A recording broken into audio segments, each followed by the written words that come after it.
Hello, my friends. It is Hondo, and welcome back to the Knights of the Nerd Republic. You know what to do, and stay profitable.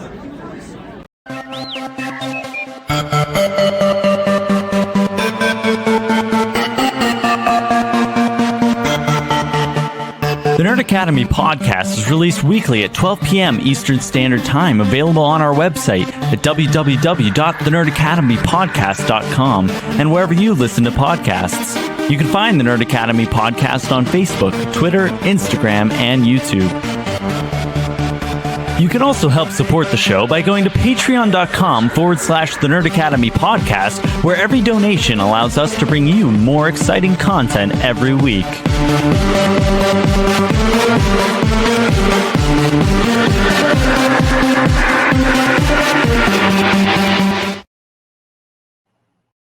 Hello there, and welcome back to Knights of the Nerd Republic, the show where your favorite nerds talk all things about the galaxy far, far away. There was an update to StreamYard recently where the video clips taper out instead of just like abruptly cutting. I don't know if you noticed that we faded in. I noticed that it felt like it took longer than usual for us. It's because it's fading out Oh. and like the sound, like the music stops a little bit earlier. Like here, I'll run.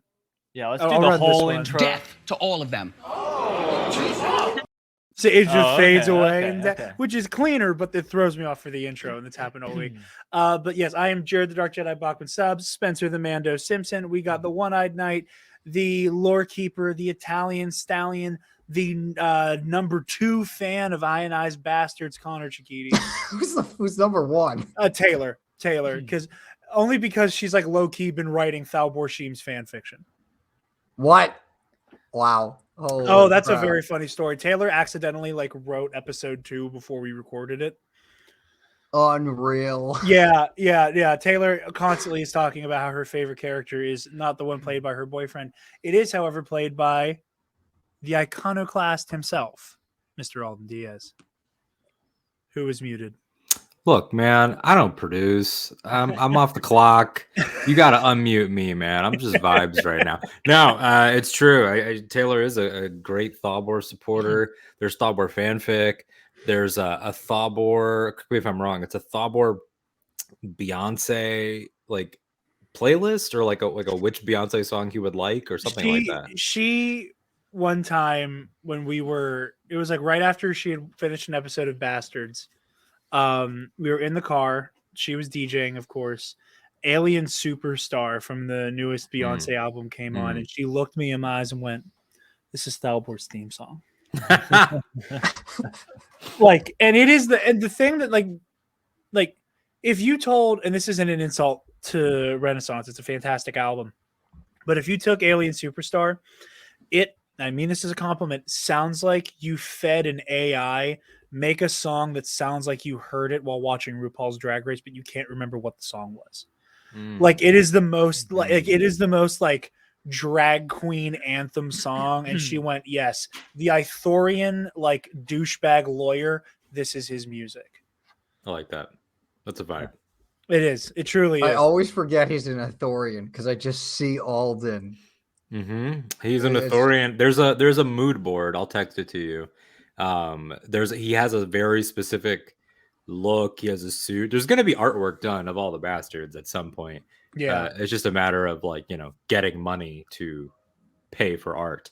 But yeah, no, that's been fun. So plug for Ionized Bastards on Michael McCoy's channel. All remaining systems. Yeah. I'll be sure it like does the YouTube card thing for video watchers. And I link to the first episode of Ionized Bastards and like everything we've put out since Ionized Bastards started coming out. This will be the last like piece of like content coming out for the Nerd Academy for 2022, most likely. Again, well, now that I say that, I made a joke at the end of the news roundup this week. Like, if anything big happens, Travis and I might put out a new TNAP news roundup. And now that we know so much about what's happening at DC, we might actually have to do that. Because now we have an executive that figured out that social media is useful. Yeah. Which has like never, not that other people don't use it, but like Star Wars, it's like the brand uses it. You know, Kevin Feige has the brand, and then he'll do a presentation. James is like, let me just say some stuff, which is just really unprecedented and super really fun. refreshing. Yeah. But I do just want to say, waxing poetic here at the end of the year. I just want to say up top, I want to thank everybody who, watching and listening. Things continue to slowly grow. Spotify Wrapped for podcasters was really humbling and, made us feel good. I think that the one that was like crazy was like the more output than like 90% of like other like film and pop culture podcasts. And I went, there's no way. And then I went, on a good week, there's 3 shows a week. So yeah, maybe. Yeah. Thank you to everybody. I'm very happy to have Alden on our like last KNR of the year. Honored to become very good friends with you, sir, over the course of this year. Obviously made the piece of content and work that I'm most proud of at the Fandom Menace and how we got here. Slash elephant in the room, as Alden called it for his 2-parter. Same exact thing was on his podcast feed. So yeah, just thank you to everybody. And Ionized Bastards might be one of my favorite things I've ever worked on as well. So 2022 is a year that I am, on the whole, very proud of and happy to have shared it with all of you, Connor. So yeah. Cheers to that. Yeah. Damn. Getting emotional right off the top. Yeah. Everybody just reflecting and everything. We're less than 10 minutes into this thing and we're just like saying goodbye already. It's like, I just want to say it now before we get caught up in the Andor conversation. I forget to be sappy. And, I'm very much looking forward to 2023 because, it's going to be a big nut bust. All right. We got some neat stuff for 2023. Hey, what else? What else is 2023 going to be? That's all I gotta say. Oh yes. If there was one word. Sensational. That clip works just a little bit, and I hate it. That clip works better than any antidepressant I've ever been on. That clip hits. I just feel a rush of euphoric joy every time. What makes me happy is that it's both of you. I requested that clip be put in. I love it. It's just so pure. I don't even know what he's talking about. I have no context for it whatsoever. I don't even remember the interview. It's just so Isn't it funny. Something like somebody says like, what's your opinion on cheesecake or something like that? It's something like that. It's something insane. That's awesome. It exists in the pantheon of like there's like the holy trinity of like rappers with hilarious 1-word answers. Like obviously there's Future sensational. There is the Lil Uzi Vert. The question was like we've heard you're eating healthier. He goes pears. And the infamous Travis, you sag your pants when you perform. How do you keep them up? And the camera gets like all up in his face, and he just goes belt.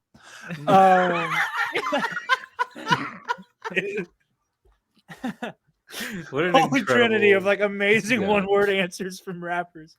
That's fantastic. Yeah. But we're not here to talk about Uzi's pears, Future what's ahead, or Travis Scott's belts. We're here to talk about Andor, what is arguably one of the best pieces of Star Wars media out there. It's become the favorite of a lot of people, and I'm very excited to talk about it and unpack it. So yeah, first, because we didn't get to do a proper conversation about the finale, Alden, as our guest, I'll let you do a little bit of thoughts on the finale before we jump into overall season talk.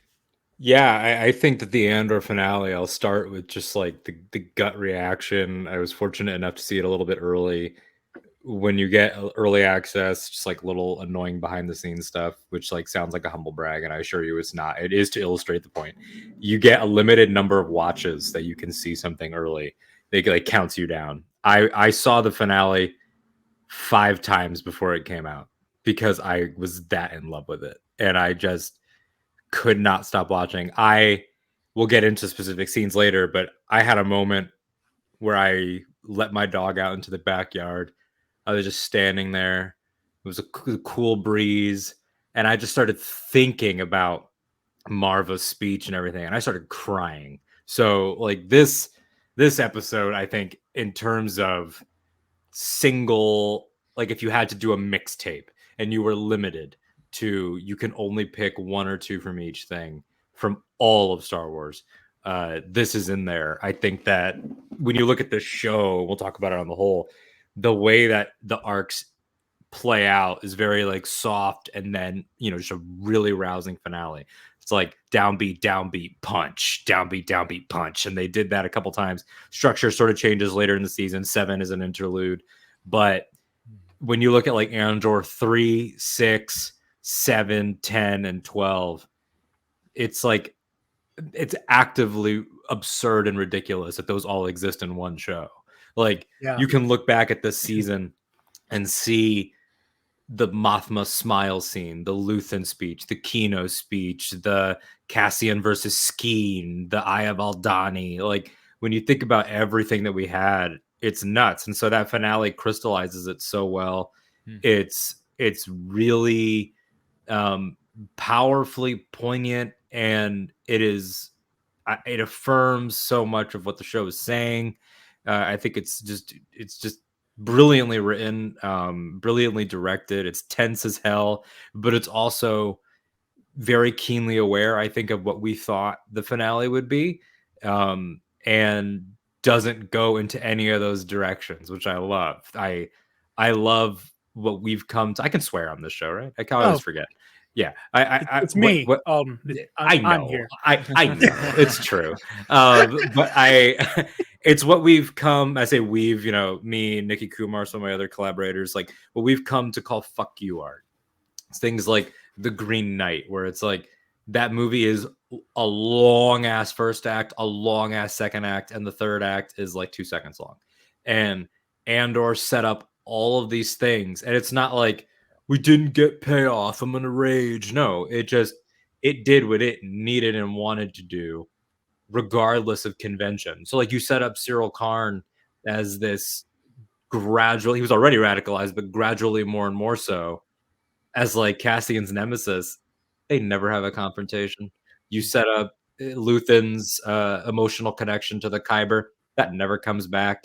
You think that this show is going to go so hard, everyone survives. Like it ended up being huge by being small. And what I love about the finale is we are trained in Star Wars to know that everything builds to huge things. There's, starting with Yavin, then going to Hoth, then going to Endor, all the way through to just everything in your mind. Umbara, Lothal, Exegol, whatever it is. And then this is just literally a fucking street. They called the episode Rick's Road. It's just a street. Think about the main road in your hometown. And just imagine if like an entire political movement was settled right there. Like it's so teeny, but so massive. And that's what I love about it. Yeah, I think you drive like a really excellent point there that and it's something that Star Wars has always done, and it's one of my favorite things that it does is when the nice Spencer killed that water bottle and tried to toss it off camera, and it landed directly in my shoe. Dead eye. That's good fortune. Good fortune yes. for the new year. Dead eye. But I love how often Star Wars, the villains, not philosophically or rhetorically necessarily, but are accidentally right. We talked about, I don't remember if you were on for this or not, or no, it may have been whenever we had Smuggler's Inc. on, or Scoundrel's Inc. rather, and I was talking about how like the Empire doesn't realize that Cyril Karn is right about Cassian. Like they go out of their way to be like, it's one guy, calm down. It's one guy, calm down. We're more worried about the actual acts of rebellion, not this one guy who's a jackass. But what they don't realize is that like the way that Cyril Karn and again, there's all the very police state, Yeah. all of the issues, the real world issues that are being reflected in Andor, notwithstanding. Cyril Karn is right that this one guy who clearly does not give half a damn about the Empire's rule, Yeah. like in terms of respecting it, that hmm is going to set off a chain reaction that will lead to the Emperor dying not once but twice. Also, or a single damn about him. Like Yeah. it's been joked about, but it's true. Like Cyril is Wanda and Cassian is Thanos. Like to him, that's just one cop that he saw one time and didn't kill. Like that Yeah. was just like I don't even think they have a face to face. He has the gun at the back of his head and they dip. Like he has never had a personal moment with Cyril. It's entirely one-sided. I thought, As are most of Cyril's relationships when you really look at it too. yeah, they exist always on the terms of someone else's reality versus his. When in the Deidre relationship, Cyril is the romantic hero. Cyril thinks the show is called Karn. In the Cassian relationship, they don't. It's when you first see the first arc, because it was a 3-part premiere. You're like, okay, cool. It's an inverse. The cop chasing the rogue will be the enemy. And you expect, I don't know about you guys, but I expected maybe a couple times in the season he'd almost catch him. They have a shootout or something. Never happens. No. And the way that it's like what you're saying about villains, individual villains, not like institutional villains, but like the individual villains, when they fear the heroes, they're right. And it affirms our heroes. Like it makes me think of like Snoke in the sequels, like how he's like, if Skywalker lives, hope lives. He's right to fear that. Yeah.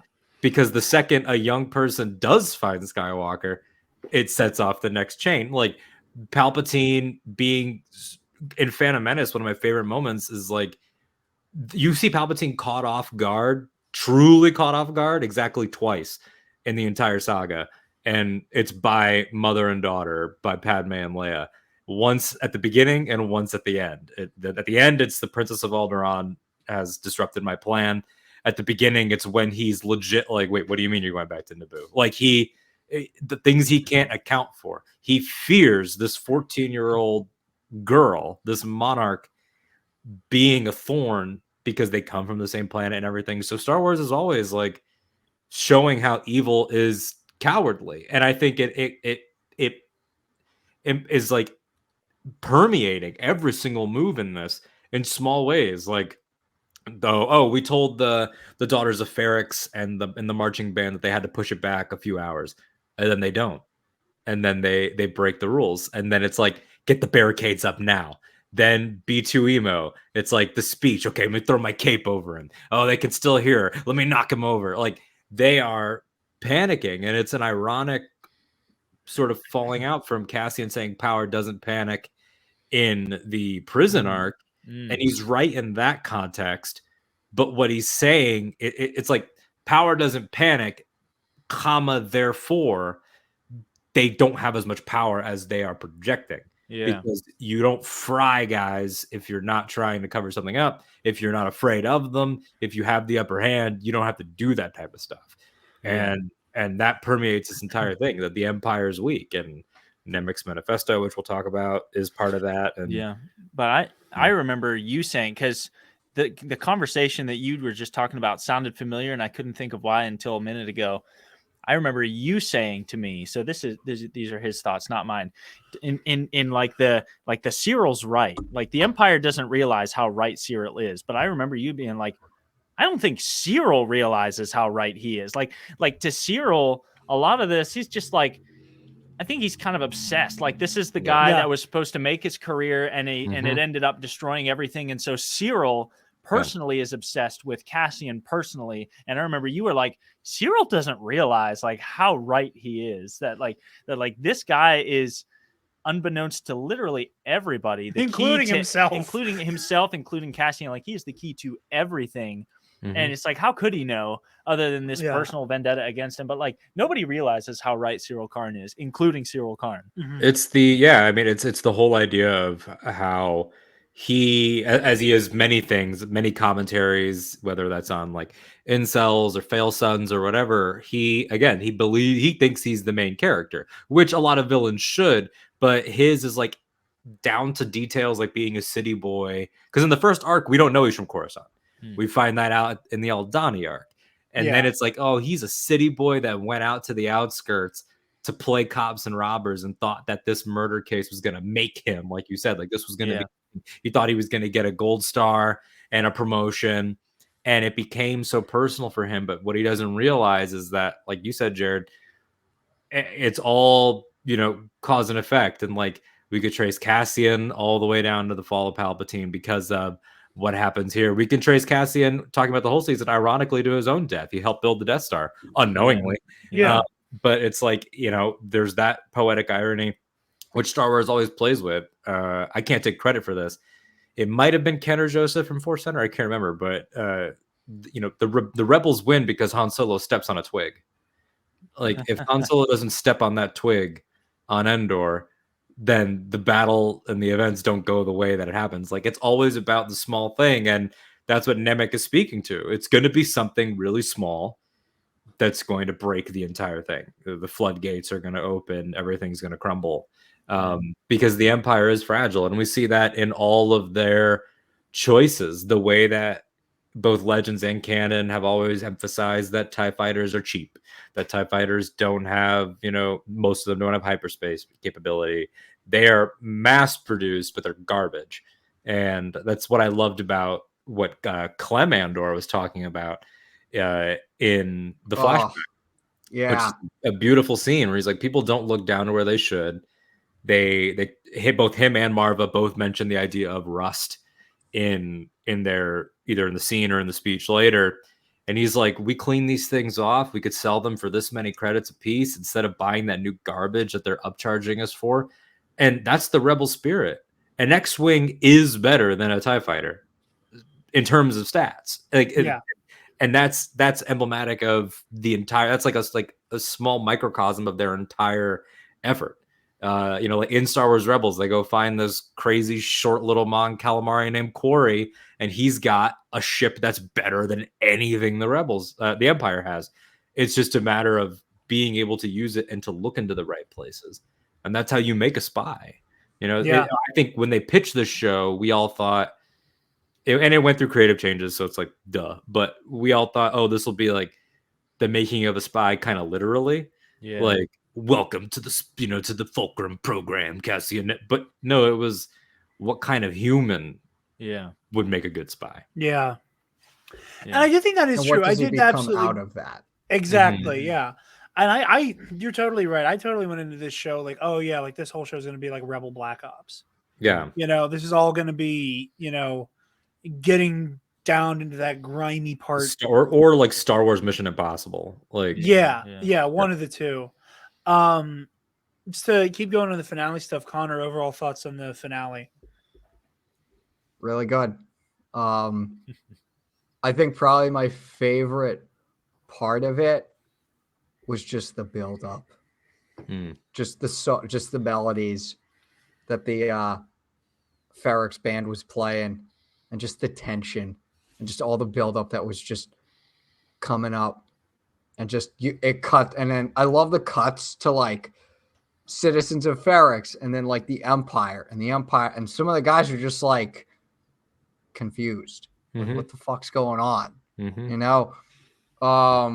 then obviously Brasso, my boy, my king, beating the crap out of fascists with the ashes of Marva. It's the most metal thing ever. Brasso's a G. Yeah, I love Brasso. What a metaphor too. What a beautiful metaphor. Like, it's we all joked about it. I did too. I saw many versions of this joke of like, that's what Marva would want. Is like, don't put my brick in a wall, put it in a fascist. And that's like, it's true, but it's like what you said, Connor, like the confusion. Like Captain Tigo is like, okay, get those barricades up now. The other guy's freaking out. Everyone's freaking out. Deidre's panicking. She's got the Death Troopers that are panicking. Death Troopers once again doing nothing, and not living up to their name.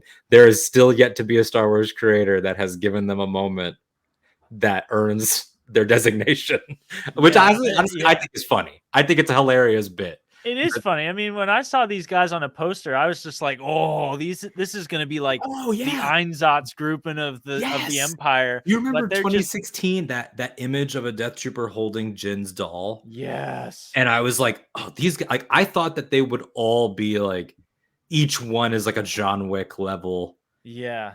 like But they, they're just good old stormtroopers with a paint job. they're just stormtroopers in black, and it's so funny. But It's sad. yeah, they're all panicking because they don't understand the Empire's greatest sin. Obviously, is hubris in terms of their own operation. Like their greatest downfall is always hubris. Death Star didn't work, make another one. It can't happen again. Like, and that's what separates Thrawn out. Is that if you had someone like Thrawn here, not to make this whole episode like hypotheticals, but Thrawn would have been like, I'm not setting up an office on Ferrix until I understand why, until I know the marching music, until I know what they're going to do, until I know that the dead gives a speech, until I know. They didn't do anything. Yeah. They did no homework. And they committed the same. It starts with Premor just running and gunning in there at the beginning of the season. And then the Empire does the same thing. And they think that they can bastardize these natural cultures like they did with they have a name and I forget, but the cries of the dead children that tortured Bix. Yeah. And that's what they consistently try to do, but they I can't remember it either. Always do that. That's going to be a trivia question. I know it. I can see it in his eyes. He's gonna turn it into a trivia question. But like whether it's the people of Ferrix, whether it's the Ewoks, whether it's the people of Lothal, like they never act Ryloth. Yeah, they never ever show up and think about how they are a one size fits all form of fascism, and it's. You know, amongst the many dumb things about fascism, understatement of the century. It's like that's the thing is that the common fascism L. Yeah, the common fascism L's with TNAP. Yeah, like the entire thing about the Empire is that there's constantly, because they exist on two levels, a public facing level and then a secret mystical level. One thing I love about Battlefront 2 is when Del Mico is like, oh, we were serving a dark wizard. Like when he has that realization. Remember on Pilio when Luke opens it with the Force and he's like, hey, why would one of our bases open with the Force? And Luke's kind of like, buddy. like that side of the Empire Land functions the plane, real well. Del, land the plane. Come on, a little critical thinking. Imperial Del's Special Ops. I think you can figure this out on your Del's own. like, oh, he did wear robes and hoods and stuff. You're right. You know, he did kind of look like a dark side. Yeah. That side of the Empire functions really well. The public facing side of the Empire is laughable. I mean, they get beaten by, like, that's why I love that it's B2 that initiates the charge. Like when the music changes, it's because B2 like cocks into second gear and then they start to move. It's like this little droid, he's got no gun, he's got no jetpack, he's got nothing except words. Except his mom's words. That's it. B2 is armed with nothing but chutzpah and a stutter, and I love him for it. Yep. Spencer, thoughts on the finale? I don't know that I have any finale thoughts. I've got a handful of like whole season thoughts. Okay. On the whole, I loved the finale as much as I loved the rest of it, and so we can move on for the sake of time. But you'll hear my thoughts in a little bit. Well, if there's one thing I want to touch on with the finale, and I don't know, leave it to somebody who also spends their other half of their time on this channel talking about Marvel shit to want to hone in on the post-credit scene. But one of my favorite things about this series up to this point has been like the complexity of the evil of the Empire. You know, like it's very like, and I've seen a lot of like video essays talking about like how like Andor is like the banality of evil, like applied to the Empire, and how so many other depictions of the Empire are rooted in it being like, take the most horrific things that we know happen in our real world with like Nazi Germany, now apply it to like this mystical space setting and we're just going to have them doing all of this like horrible imperial colonialist violence against all of these planets and all of these people. You know, Twi'leks are enslaved en masse. The Jedi are genocided amongst however many, you know, races and worlds. You know, not, you know, like that's to say nothing of even Alderaan, you know, instances like that in Jeddah. So like the Empire is always like this big, massive force of evil, like comical, cartoonish evil. Like how many trillions died in an instant on Alderaan? Like, and just trying to wrap your brain around, like, oh, like you're so evil beyond the point of like almost like beyond the point of critical analysis sometimes. Which There's no nuance to it. Which you just like blow them up, you just destroy life, and that's it. Which I think accidentally ends up contributing to why like analysis of Star Wars can sometimes be hampered, is because in so many ways the evil of the Empire is so lacking in nuance. They're just bad, fucking evil. Yeah.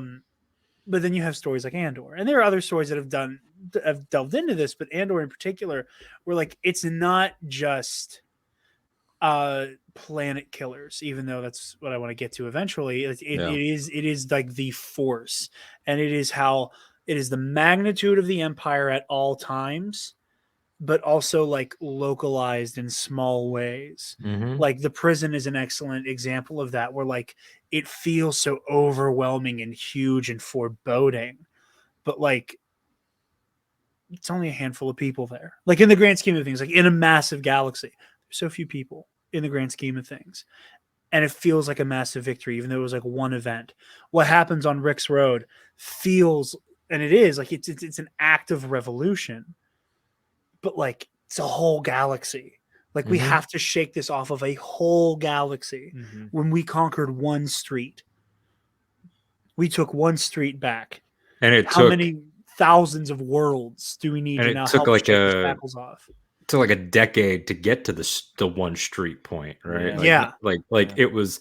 We've been under Imperial rule. That's why I like that Batch and Andor are running at the same time, because Batch is so close to the prequels that it's, you know, it never starts as any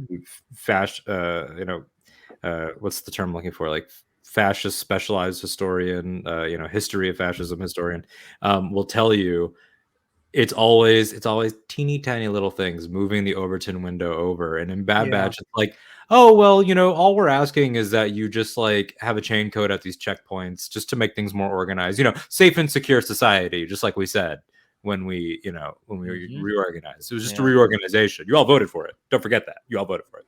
And you know, the emergency powers, like, we didn't give them up, but you have to understand, like, Clone Wars got pretty crazy.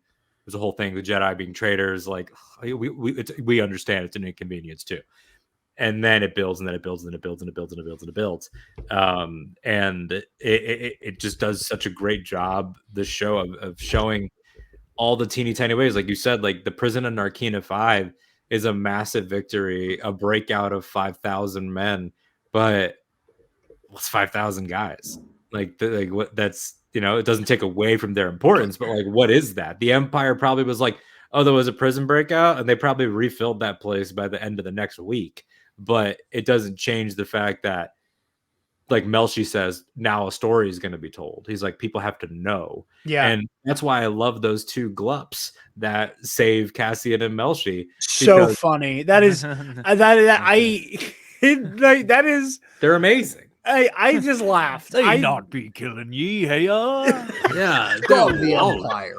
2Z2 and we the water and the, like, basically, like, what they're saying in the most comedic Star Warsy way possible is, at first we don't trust you, and then it's like, oh, the Empire screwed you too. Yeah, okay, cool. No, whether you're a big weirdo alien with a sword arm and some goopy like Shelob fucking net, like it does, or if you're, you know, Cassian Andor, like, we're all being pushed down no matter what language we speak, no matter what, like that was class solidarity in the most like Return of the Jedi gluppiest shittoiest way possible. But yeah, and like it's the way that everything does harken back to the Death Star, and obviously, like, you know, in the audience perspective, we know where Cassian will, we know where his story ends, we know where he's going. So, like, the way that we get that visual representation of, like, this is a dot. It's like, if I were to describe how the rebellion is depicted in this show, it's like you took a piece of printer paper and you took like an eyedrop To quote dropper. Hamilton, who lives, who dies, who tells your story. Yes, Mhm. but Funny you say eyedropper too. well, but like if I were to describe the way like the theme of rebellion in Andor, it's like you take a piece of printer paper, you take a little eyedropper, dip it in the water, suck some up, and you just dip, and you watch as it slowly just kind of soaks in. And it was like one little blip, print prick moment that can like compromise the integrity of that piece of paper, you know? Yeah. And like in the way that rebellion, you know, spreads like a contagion in many ways. And like seeing the Death Star, how we see that like Cassian and company were building screws for panels. Like For parts they, of panels. It's even more yeah, insulting. I love the zoom out of it because it's like they had a whole prison complex that went deep into the ocean with murder floors and at gunpoint and round the clock shifts because there was also the night shift guys. Just not even to build droids to put screws, to make screws. Like it was like the fact that because it would have been cool if it was like some major component or whatever, and we touched on that a little bit in Rebels where there's like the giant kyber crystal and stuff, but it was such a smart move from Gilroy and his team, I think, to make it what's the tiniest part, because it shows that like the Empire will use thousands of individuals just to get the equivalent of like the little fucking gray pieces in Lego sets that hold it. Like that's it. yeah, and it is just, and it is incredibly dehumanizing too. Like when you think of how much, like you were saying, Alden, how much suffering went into screws for the Death Star. You know, like it is I love that the Empire is both this very complex, very real feeling fascist police state to the individual, but as a whole gets to be this comical cosmic evil. And again, it just adds to the, and let me get, you know, Apple Pay out for Alden here. It adds to the tapestry of ching. Yeah, you earned that paycheck. It adds to the tapestry of Star Wars. It adds to the way that like there are so many different flavors. You know, we've talked about it, and you know, getting it out of the way now. Back when The Mandalorian was first coming out, I said for a good while at the beginning of The Mandalorian, that I was having a very hard time enjoying it as much as I knew I wanted to, because the assholes were using The Mandalorian to dunk on the other stuff. They were using The Mandalorian as this vehicle to be like, look, it's not your woke SAW Mary Sue. And like, you know, all the usual fucking nonsense that makes fandom culture in general incredibly hard to enjoy. And I was like, yeah, I don't like The Mandalorian as much as, you know, I want to, because like y'all are using it as a weapon to dunk on other shit that I like. And you're creating this weird like animosity between these projects, and that's bullshit. I'm having and have had a little bit of the same reaction to Andor. You know, I love it. I think it is one of the most prescient, important, and impressive works of art within the Star Wars oeuvre. But the mentality of Andor is so good, I don't think I could ever go back to watching the silly show about the man in armor with his baby. You could say Andor is better than some of those stuff. Yeah. Easy now. It's TFM behavior. You saying that? Yeah. Yeah, don't out Alden for his secret account. But like I've had that same reaction where it's like to say to big Andor up as this incredibly intelligent work of art by saying that other Star Wars is inherently dumber and not as mature Is dumb. It is dumb. And like granted, I'll cede the ground on It's mature. to quote Patrick, it's not just it's not maybe it is stupid, but it's also dumb. Yes. That the people. Yeah. No, it's true. I mean, go on, Jared. Go on, Jared. Because I think it's really silly to look at a story like The Mandalorian or the Book of Boba Fett, which your mileage may vary on. There's more Star Wars coming out now than there ever has been. Not everything is going to be for everybody. But I think if you look at any of those stories and you look at it and your only takeaway is, yeah, Dave Filoni and Jon Favreau just like to play with their action figures, you're not fucking paying attention. You're being deliberately obtuse. That is active reduction, and it's on multiple levels. One, the franchise itself has never been dishonest about what it is, ever. Like I've pointed out, and a lot of people, this resonated with people, and I was glad to see a little bit of agreement on this. Not that I need to be validated, but because it's been such an annoying, like Andor has been one of the most frustrating things that I love that I've ever had to love. It was like being a Batman fan during the Nolan trilogy, or being a superhero fan during the Nolan trilogy, quite frankly, just across the board. Of like, oh, it should all be like this. Well, why? And it comes from a place of people have internalized shame about liking things that are juvenile, or liking things that are silly, or liking things that have an irreverence to them.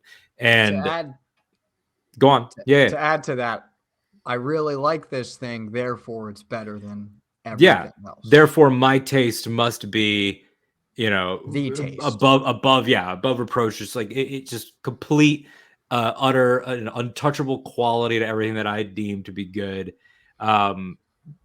Instead of saying I like this the best, and I like it the best, and that's it. It's not, it is the best. I like it the best, because there's a difference between watching things and looking at them.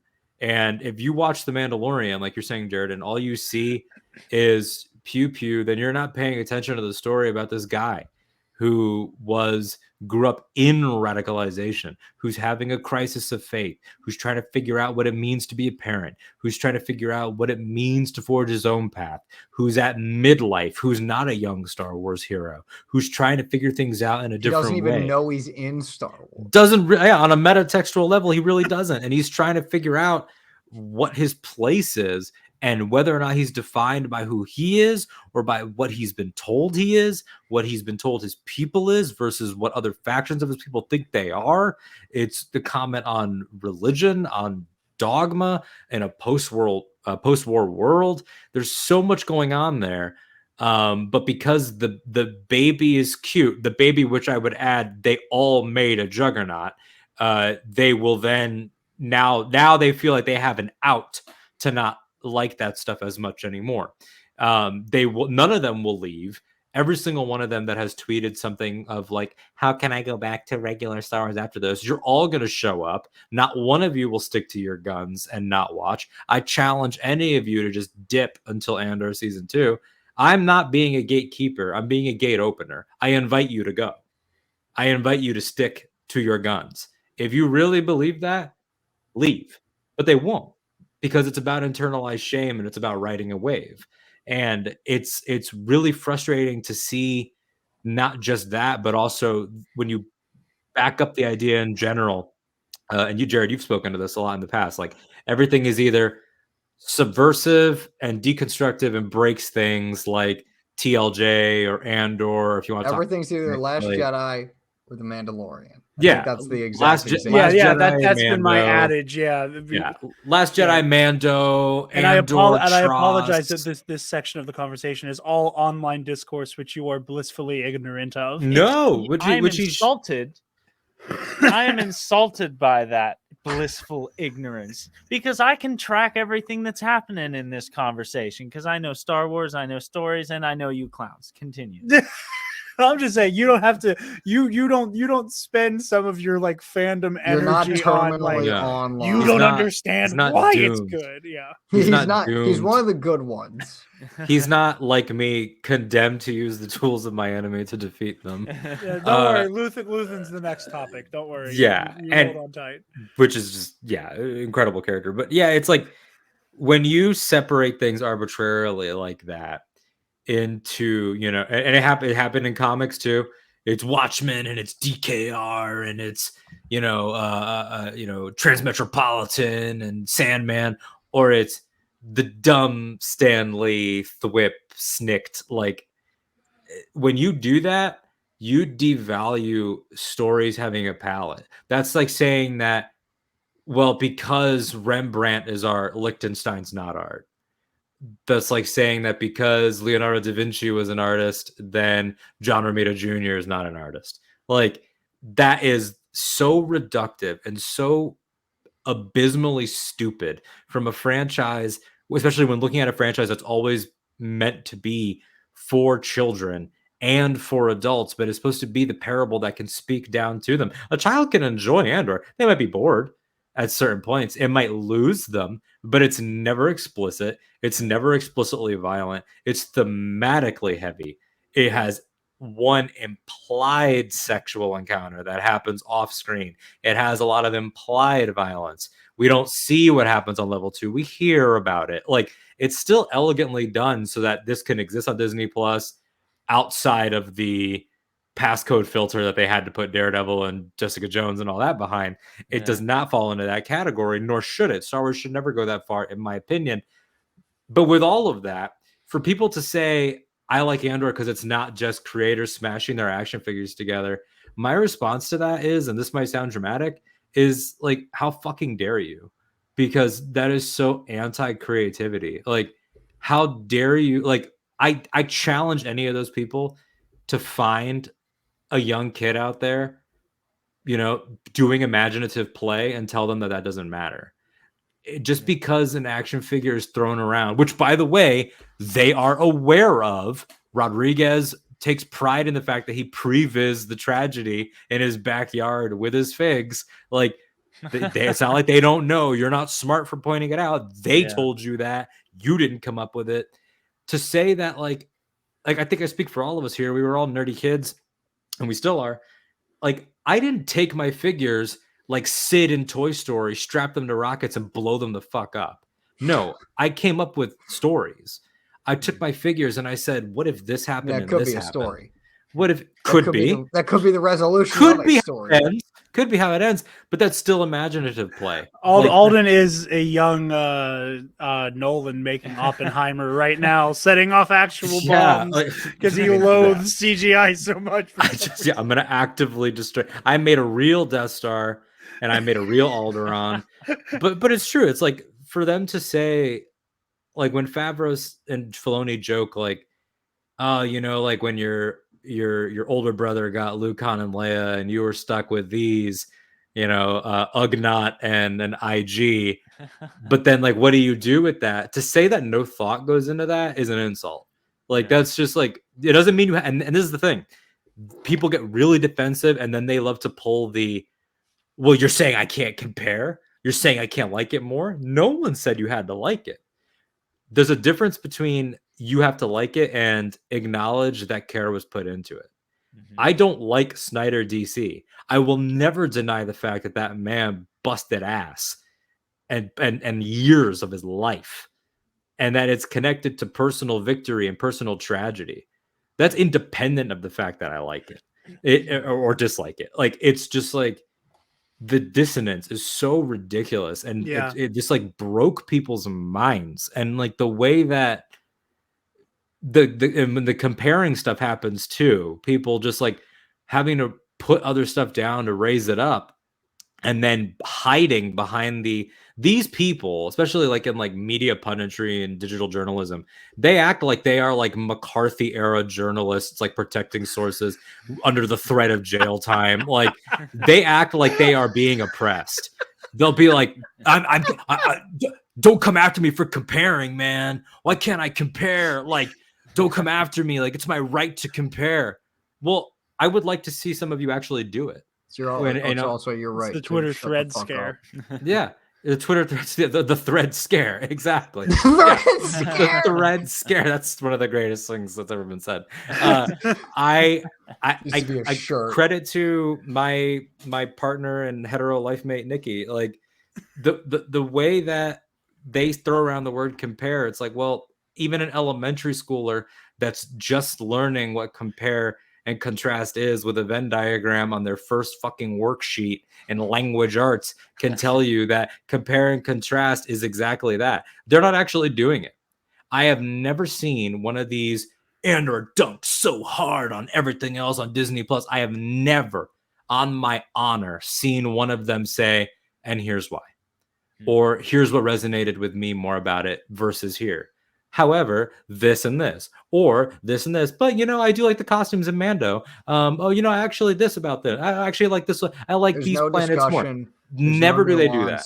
Never. It's always just bitchiness. It's just uppity garbage. It's like, Dark Knight and Iron Man came out in the same summer. And for those of you that are like, also there was also Hellboy 2, The Golden Army, and Punisher Warzone. Don't think I don't know. I was there. Okay. When the Deep Magic was written. I was there when the Deep Magic. Exactly. Do not cite that to me. I saw Hellboy 2, The Golden Army, and Warzone, and I love them both. But because Iron Man and Dark Knight were the biggest ones, there were people that were like, Iron Man's great, great popcorn flick, but Dark Knight was inspired by heat and like all this other stuff. But it's like, what makes you think that they were even trying to be the same? Mm-hmm. You don't judge things based on what they're not. You judge them based on what they are. Like, I was not a Twilight fan, and I would bash Twilight in middle school, and Twilight fans would sometimes come at me, and in high school, and they would say, well, you just don't like the fact that it's a vampire romance. And I'm like, that's false, because I'm a Buffy diehard. I don't like what it did with its goal. Goals are important. Not to make this like the Love and Thunder thing, but like, Trey and I have our joking, ongoing, forever battle about that movie. And I think part of it is, and it's not to put words in his mouth, but the general fervor about the movie is that it's such a cartoon. It doesn't take itself seriously. It doesn't this, that, and the other thing. But my argument has always been, you don't think that they know the movie where Guns N' Roses is blaring while a little girl has a teddy bear that shoots laser blasts out of its eyes? You think that he thinks he was making Citizen Kane? Because goals are important. That's like watching an episode of like 30 Rock and being like, this isn't moving me the same way the West Wing does.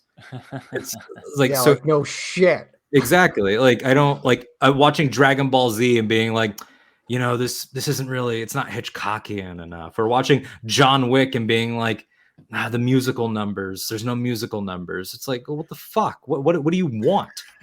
Like, and then like on the opposite side, it's like the guy who only watches Star Wars. Yeah, I'm getting a lot of like Star Wars vibes from this. Yeah, of course. Yeah, a guy who's only ever seen it really reminds me of New Hope. Because they think that it all originated there. It's always been reiterative. It's always been doing the same themes. I hate to break it to the Andor only stands, but Star Wars Resistance, the slapstick kids comedy, did all of these same exact themes in 2 wonderful seasons. It just did it as a comedy. And I know that that's painful for some of them to accept because they think that Gilroy invented these ideas. He did not. And I say that as somebody who loves him and has met him and shook his hand and told him that he nailed it. But it's ridiculous to think that it can't be all of these things. And I will end this rant by saying that I don't understand why people, like you said, Jared, make the choice to be obtuse. It's the same conversation we had 2021 with Bad Batch and like cameos. It's like, first of all, you don't know what that word is. A cameo is like Chopper and Rogue One. A cameo is it's there if you notice it. That's what a cameo is. A guest starring role and a recurring role are different things. And it's a shame to see industry people especially say things like that, because it's devaluing the work of other people. But besides that point, it's like, if you think that this story hasn't always been a small, intimate opera, I can only take the horse to water. I can't make you drink. Like this, it's not Disney era Star Wars making it small. It was always small. C-3PO was built by Vader. R2-D2 was property of the Crown. Who was the Crown? Luke and Leia's mom. Chewie and Yoda were bros. Like everybody, Han was a child. Han Solo was almost in Revenge of the Sith. Like this has always been big and small. It's bigness through smallness and smallness through bigness. It's a teeny tiny little thing. It's a morality play. It's Shakespeare. It's, oh, the kid right in the farm down the road is going to be the one that pulls the sword out of the stone. Because of course he was right there. Because of course it's the nephew of Bilbo that can finish the quest that Bilbo didn't realize he started. And it's, I hate to throw around this term because it gets beaten around too, but it's the only term we have. It's media illiteracy is plaguing us at this point. And yeah, that's my point. That's my concise rant. That's the concise version. That's the concise version. It's bad. Like, and we're not going to undo it. That's the problem. No, we can only advocate for analysis and discussion. That is, we're not going to counterpoint to the counterintuitiveness. We're not going to unfuck it because it just gets worse. It gets worse and worse. And occasionally a work comes around. Use one of my favorite terms to unfuck something. That's one of my I love it too. It's so fun. It's just good to say. But sometimes a work comes around that is keenly aware. Willow right now, I know it triggers Jared to hear that word mentioned on his channel, but how dare you, sir? How dare you, sir? Power of the clips, Alden. He does. He does hold all the power. It's true. It's like the Infinity Stones. But like that's a self-aware work. You look at something like, that's why I think the Lego Batman movie is a work of genius, because it said, oh, are some of you convinced that only one of these is valid? Well, what if we made a movie where they all happened? And like that's what I love about Grant Morrison's Batman, is that from Grant's point of view, from their point of view, it's like Grant, by the way, for anyone watching, uses they them pronouns as of like 2 years ago. Their Batman perspective is that, yeah, there was an era where he punched people and you saw bam and pow. And then there was an era that was super gritty and serious. And then there was an era where he had a Robin. There was an era where he didn't. There's an era where he used a gun. There was an era where he didn't. And it all happened. And you figure out how it fits together. And we've lost a little bit of that. And we're recording this on the 5-year anniversary of TLJ. And it's like people used that. That was a tipping point in the wrong way. You know, fandom lost its fucking mind after The Last Jedi, and I don't think there's any way to put that rabbit back in that hat. For better or for worse. I think, and I've touched on this before, I think that the worst parts of the internet, the parts of the internet that Alden and I spent like a total of 4 hours deconstructing and discussing, was born and given, or not born, but like was given a supercharge that would be forever unable to undo. And I think a lot of people lost their minds defending that movie from people who were acting in bad faith and like lost the plot. I think there's a lot of people who started on the right side of like healthy discourse fandom history who just kind of went off the rails. But yeah, speaking of rail, Luthen. I love him so much. Segway champion of 2022. Thank you very much. I want to do some character talk. Spencer, you have had a moment to speak. Thoughts on Luthen Rail, one of the most unique characters I think we have in the Star Wars canon right now. I really enjoyed his character. I think my favorite moment of his in the whole season was the first time he's going back to Coruscant, and he's like in his he's getting himself all gussied up for his artifacts aficionado thing. Yeah. And just like the 2 seconds of screen time he gets like practicing his what do you call them? The little dance or mannerisms. Yeah. Like practicing his mannerisms to like get into character as it's just like, I loved it. It was it was a 2-second clip that made that whole episode 100 times better to me. And just like that kind of, showing, don't telling. I know that gets thrown around a lot, but like, that's a great example of that. Like, you don't need to in his big monologue at the end, I've been leading a double life, oh, blah, blah, blah. It's like, we already knew that. You showed us with a 2-second clip and it was beautiful. It was perfect. And you get all the nuance of his character. You get like that exchange with, what's her name from the shop? His little sidekick. Clea, yeah. Clea. Where Wow, like, I said Clea. where Jesus they're Christ. like talking in code over the Yeah. comm. And you're like, that's way too good to be improvised. Like, this is their life. Like, they do this all the time. Like, they're constantly talking in this lingo, and like the natural way that they do that. It's just that those 2 clips, the 2 of them, were probably like the biggest character builders, in my opinion, for Luthen in the entire season. I mean, we got so much good stuff from him. You can't beat Stellan Skarsgård. It was a perfect role for him. Absolutely incredible role. He did it so fantastically. The writing all across the board is so good in this show. But he did it especially well. But just like those 2 clips really showed me more than anything else, really, like who Luthen is, like what his thing is. Like, if you want a glimpse into the facade, like, there it is. And it was just so well done, I thought. Alden and I have talked about this a lot. He beat me to the punch. He saw it before I did, and I agree with him. And for every second he said it, talking about how Luthen Rail feels a lot like a Dark Knight Returns Batman, and has that vibe of like man on a mission, hell bent on it, kind of going a little crazy because of it.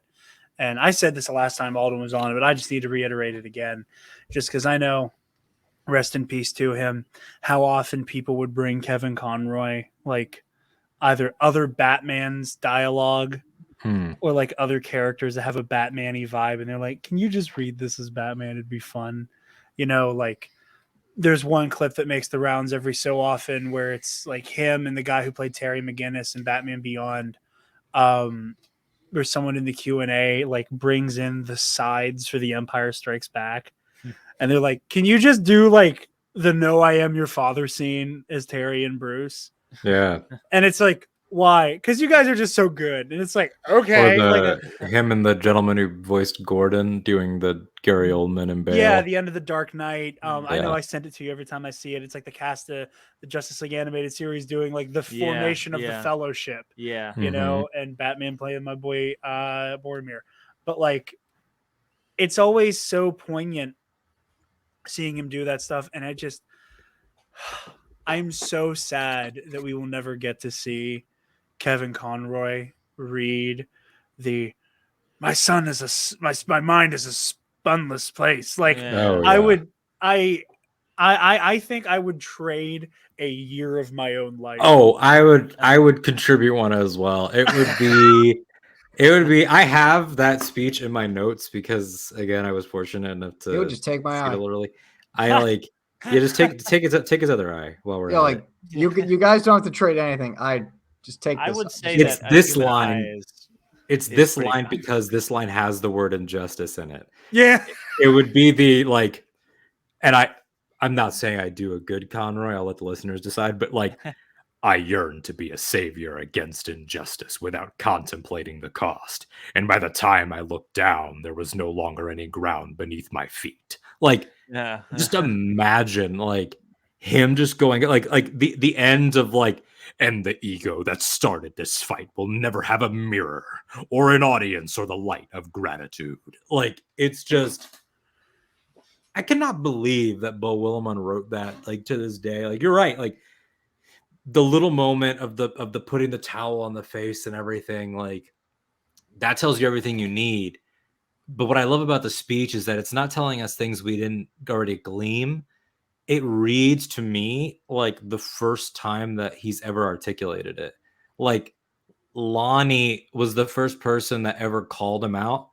And I think Luthen was like, I got 3 minutes. Like he sort of takes a second where he kind of looks and he's like, and that's why he starts off small, like calm, kindness, kinship, love. Like he's putting it together. He's never actually said it.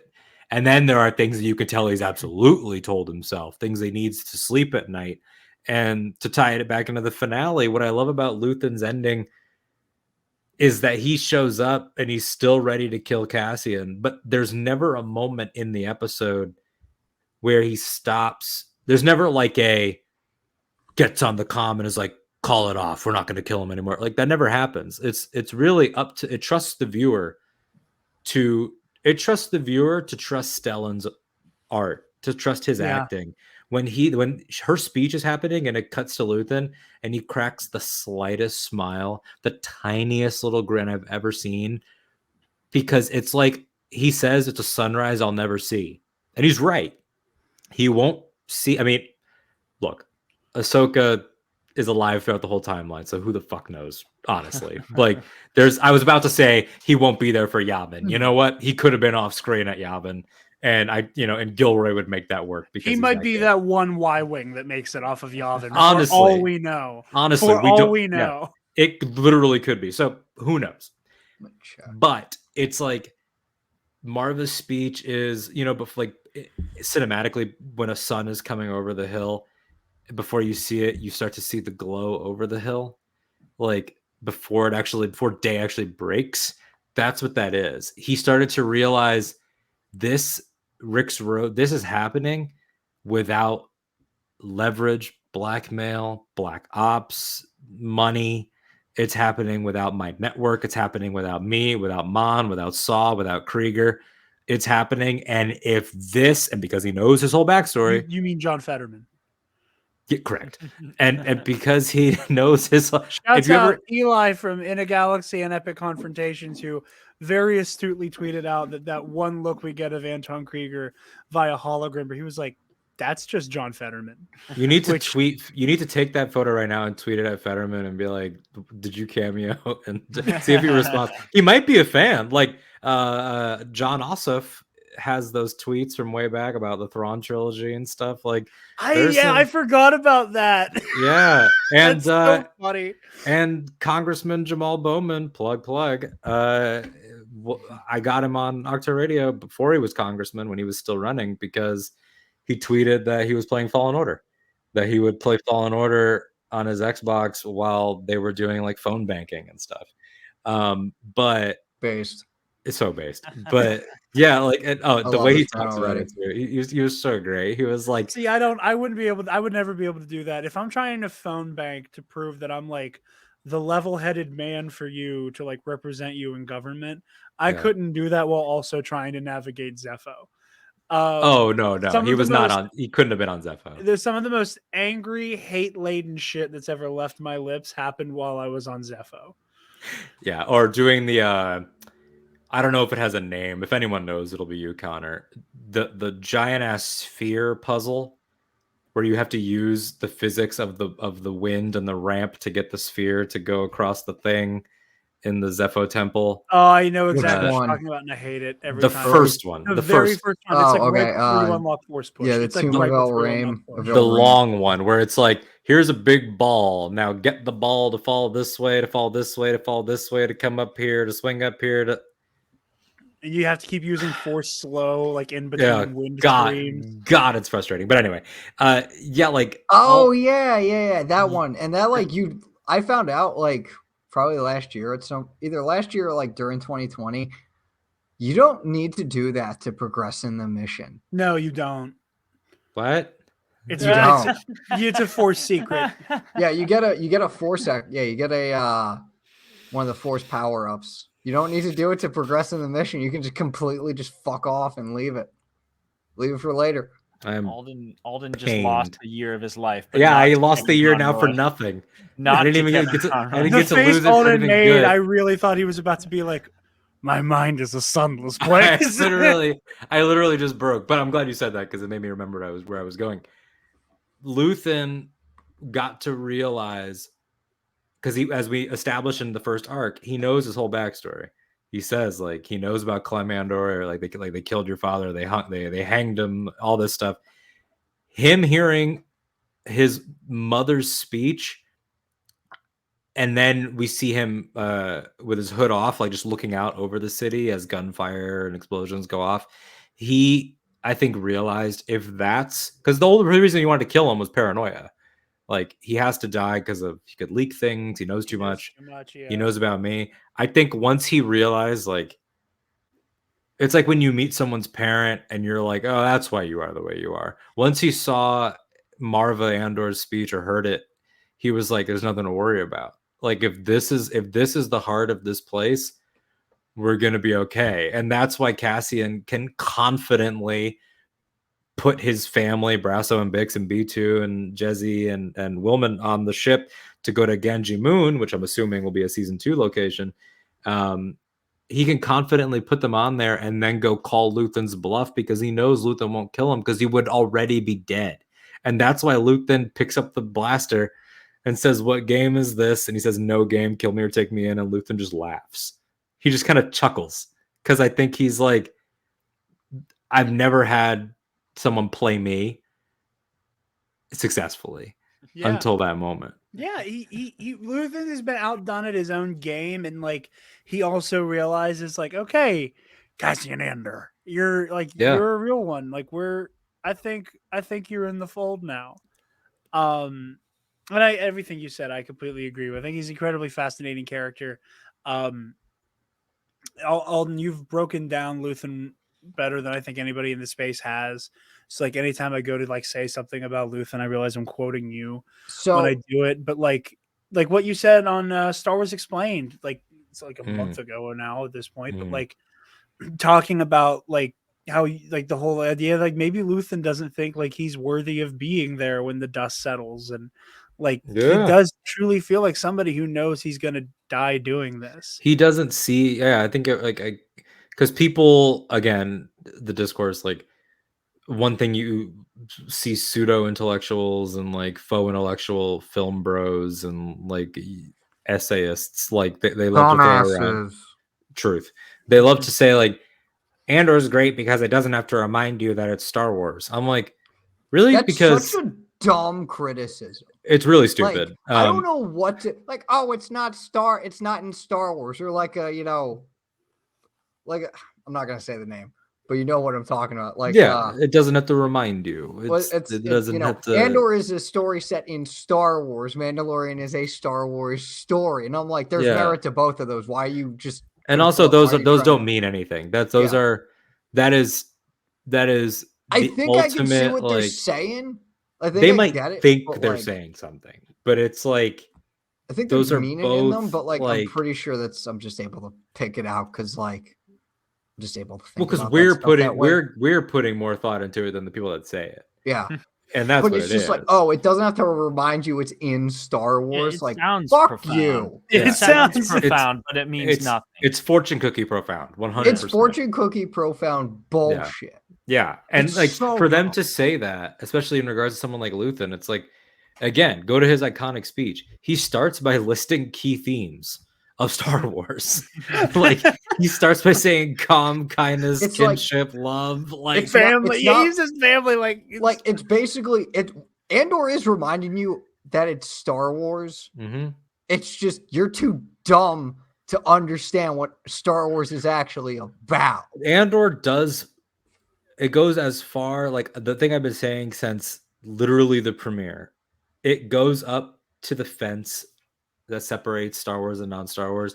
It shakes the fence and it threatens to climb it, and then it jumps back down every single time. It will do things like, we're in a brothel, but we're not going to show you any sex. It's Star Wars. It does things like, oh, there's a cop killing, but we're not going to show you a dead cop with a bullet in his head. It's Star Wars. It will do things that are like we've never seen that before. But I get like Bix and Tim having sex. Like implied sex was new, but like it's still Star Wars, so we're not going to see her take They her just clothes cuddled. off. They She just takes cuddled. a vest off, and a child is not gonna know, and then you just move on, and then the next She's day just putting her they're PJs on. Yeah. exactly. She's Yeah. had a long day running the shop, so it's like for them to think that it doesn't know that it's in Star Wars, it's like on story levels that doesn't make sense. On literal levels, it doesn't make sense. Like I know people hate smallness and preciousness, but this is a prequel to the first movie. This is Yeah. a twice prequel spin-off origin Twice story. prequel. It is a twice prequel spin-off origin story of the side character of the one that ends with the deep fake of the OT princess. Every time you say twice prequel, and I'm hearing it in like Nick Kroll's Gil Faison voice. Twice prequel. Like I don't know why that's how I'm hearing it, but I am. It did, yes. But yeah, no, I love Luthen, and I just talk like the character threads a little bit here. Another great one, I think, I think it's funny that the only not real, but like the main source of the political intrigue, Game of Spies stuff we got was not from the guy we know will become the rebellion's greatest spy, nor was it from Rebel Alliance Batman. Yeah. It was from Mon motherfucking Mothma. Yeah. Yeah. A character with like a minute and a half top screen time in Return of the Jedi is now one of the most complex characters in canon. I know, and I love it. It's like if I would have made a short list of like, people in Star Wars that is just like, let's unpack them. I think that there's more to be had there.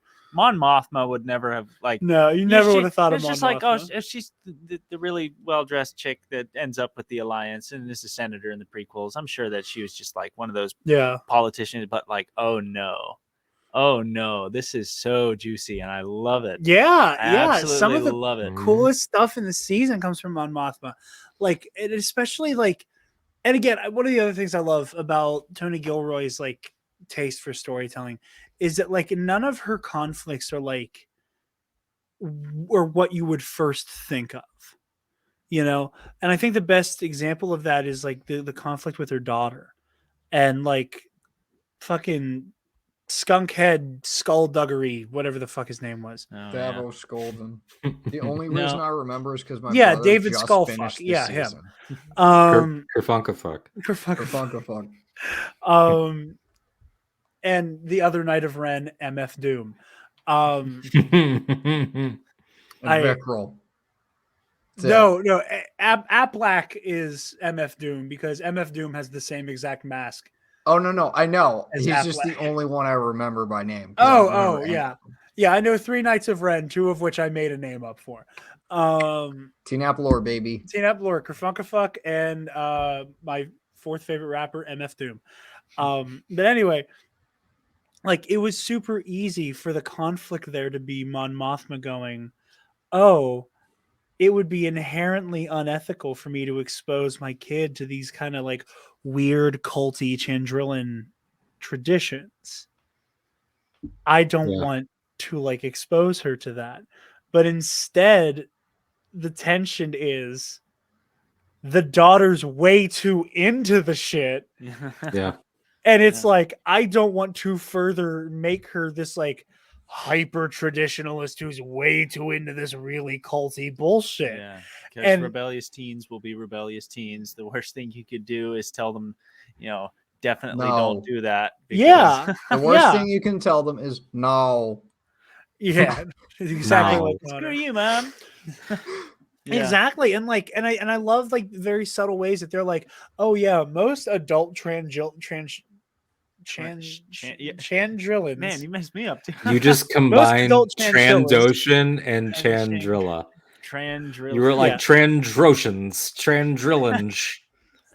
most adult chinchillas uh, clearly aren't my new down name. with this like weird part of the culture. Because even my moth was like, Perrin is actually surprisingly open minded on the issue. Where, That like, shocked me. like even That didn't shock me. even like you know, kind of The douchebag jerk, like Perrin. apolitical, like both sidesy, like why you have to make everything so sad and boring and political? Even he's like, because they say it's the elder.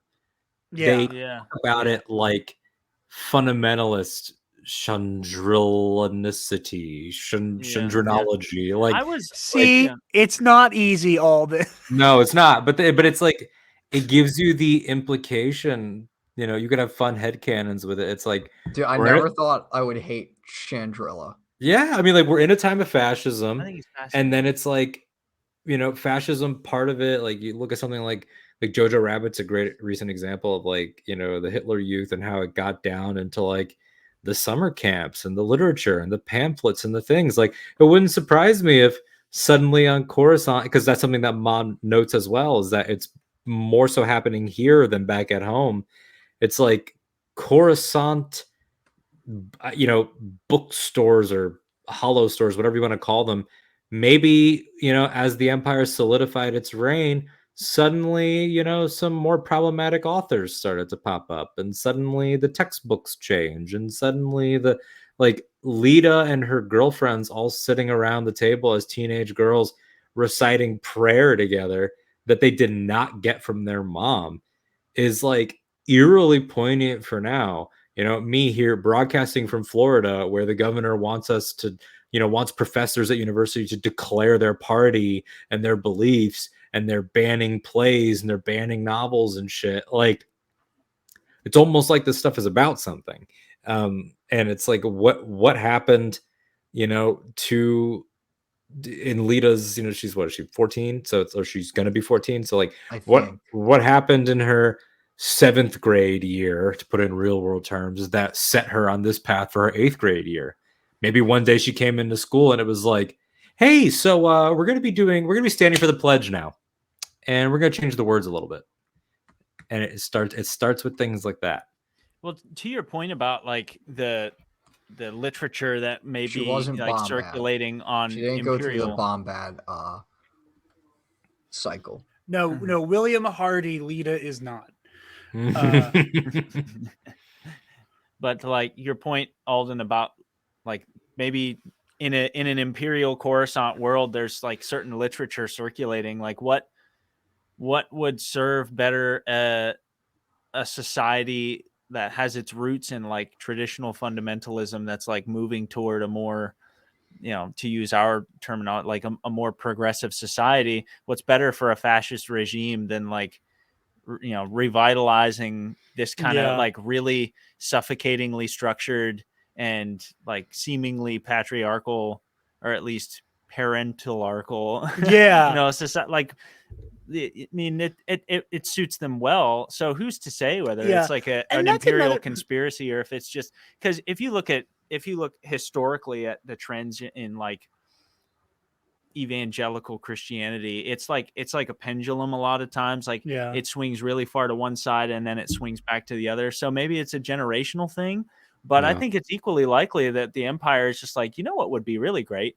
Let's bring back like the really like patriarchal Chandrilan society. See, I can say it. you got no issue on that one. But I also think it's really interesting that they don't even like aside from the fact that like the arranged marriage that clearly fucked Mon Mothma up for life, like that she is clearly carrying the baggage of and will for the rest of her life, which is tragic. Like they make that clear that is like a specific trauma point for her, and that it is emblematic of something that used to happen to the Chandrillans of her age. And like there's obviously some stigma, like when we see like Perrin be a prick to Vel when he's like, so when are you gonna get a husband, you know? And like, and then you can unpack whether or not like Vel is out or how pointed a comment that is from Perrin, you know, like that. Like you can mine that for its own subtext there. But just the fact that like we don't know what the actual structure of Chandrilan society is. We just see that it was not kind to Mon Mothma, Vel, or Perrin. Yeah. all three of them are like because that parent line that he was a firebrand when they were young. yeah. It's a very quick line, but it's like it gives you the idea that Perrin maybe at a time, because Tay is the old boyfriend, like maybe there was a time where Perrin was really cool, and maybe it wasn't ideal, but maybe at 14, 15, they were like, you're cool. we could try it. But it breaks you. It broke them all in different ways. Yeah. I think Alden said it on a past episode of Nights, but like the one thing I love is that before this show, we had no idea what Chandrilla was like, and we all thought it was basically another utopia, and it's the complete opposite of Alderaan. We just thought it was going to be Alderaan 2, or like that. Exactly. It's never been depicted, and all we knew is that Mon was from there, and that's where Han and Leia settled down. And now I fucking hate it. Yeah, well, exactly. And what you just said, like Alderaan 2.0, that's exactly what I thought of it as. Because, like you It said, just has like, the it's where Han and sound of Leia it. settle down. It's where this paragon of Leia settles down there, and Mon Mothma is from there. Like, oh yeah, and like Ben Solo is born there. So so like in my mind, like, oh, it's probably like the love child of Coruscant and Alderaan, right? Wrong. But like my reaction was completely opposite to Connor's. Connor's like, oh, I thought it was just Alderaan, but I hate that place. That place sucks. I'm like, the more I learned about, I was just like, interesting. Oh yeah, like I want to learn more. Like this is so No, it is unexpected interesting, that I want to but dive like, right into it and be like, okay, so this is what's really it going sucks on. in that, like, oh wow, this sounds like it's a drag to live there, but like, I love the idea of Chandrilla the same way that I love like the idea of Karl Marx. I'm like, I don't agree exactly with what you're saying, but like, I want to know why. Like, I want to know more. Tell me more. Yeah. It's just like, and that's why we're like such good friends. It's like a research project. I'm like, I want to learn more about that.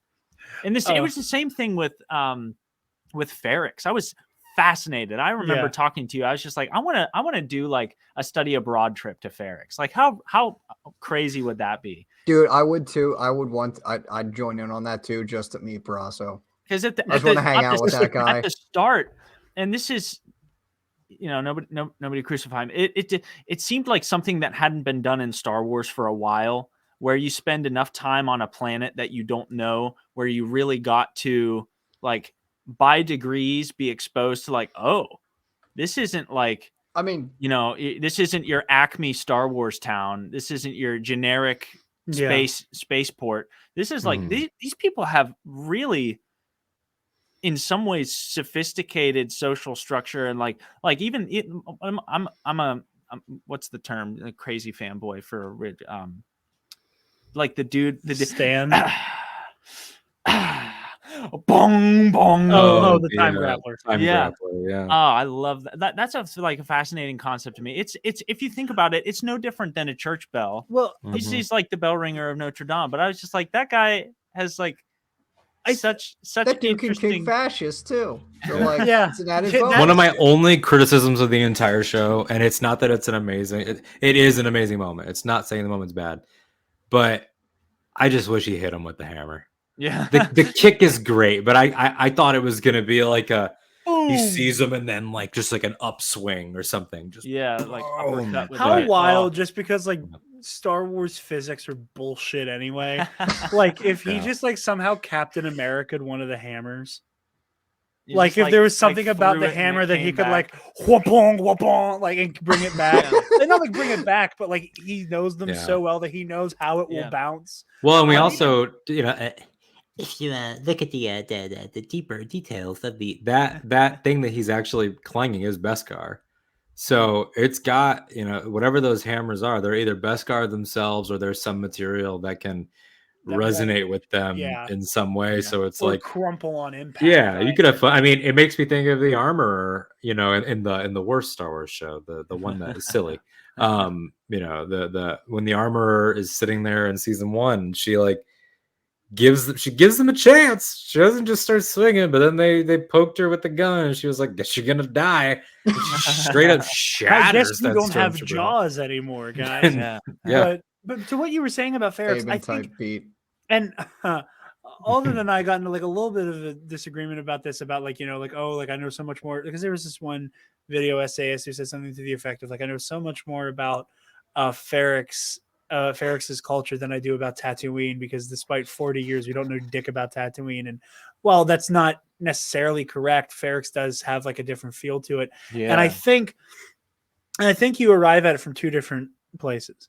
I think that Tatooine for 40 some years now has been a yes-anding on like a prompt that Lucas gave us in 77, and then built on a few times throughout his time as the steward of Star Wars. But like, it was a bunch of people yes-anding, like, okay, it's a shithole. Okay, Yeah. it's a criminal hive shithole. Oh, it's like a spaceport shithole criminal hive. Oh, here are these tribes of Tuskens. There's Yeah. racing here. There's Yeah. junk shops. There's Yeah.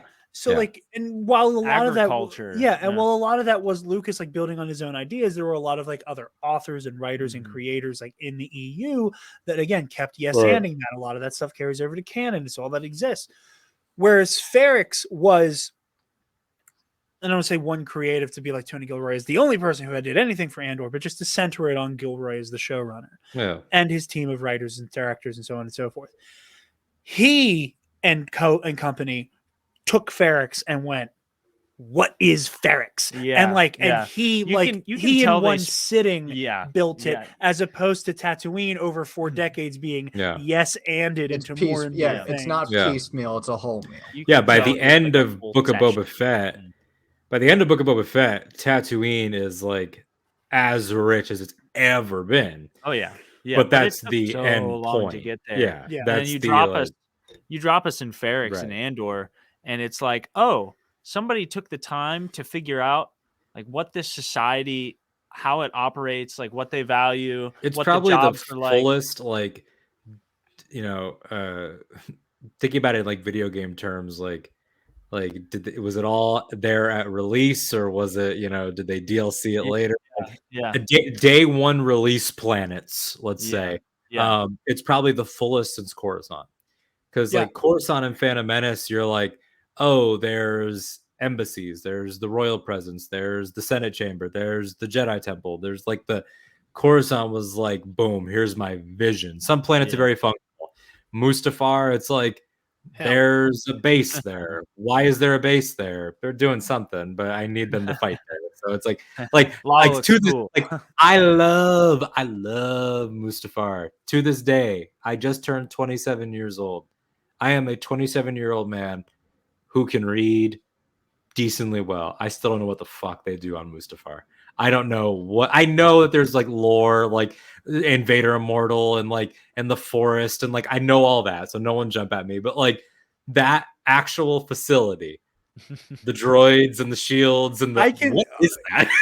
Alden, I can tell you what it is, and you're gonna be more confused by the Isn't time it I'm like? done. Isn't it they're mining something? It is a mineral refinery. I don't know what the fuck that means. Okay.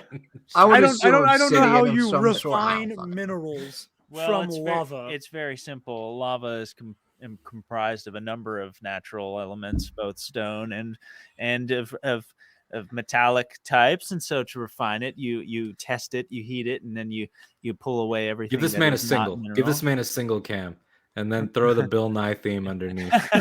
He's gonna teach us about science rules. About like what are the types of like metamorphic and igneous and sedentary and whatever the heck the third one is. I'm gonna return your very late birthday present I just gave you and exchange it for a like geology rocks shirt. I do have the geology merit badge from my days in the Scouts. I know you do. Because you're an Eagle Scout. I know that is it.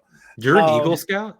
I am, yeah. Oh shit, that's like a what's the Star Wars equivalent of that? Is that like being knew that? I think that's the difference between being a rebel soldier and a Pathfinder.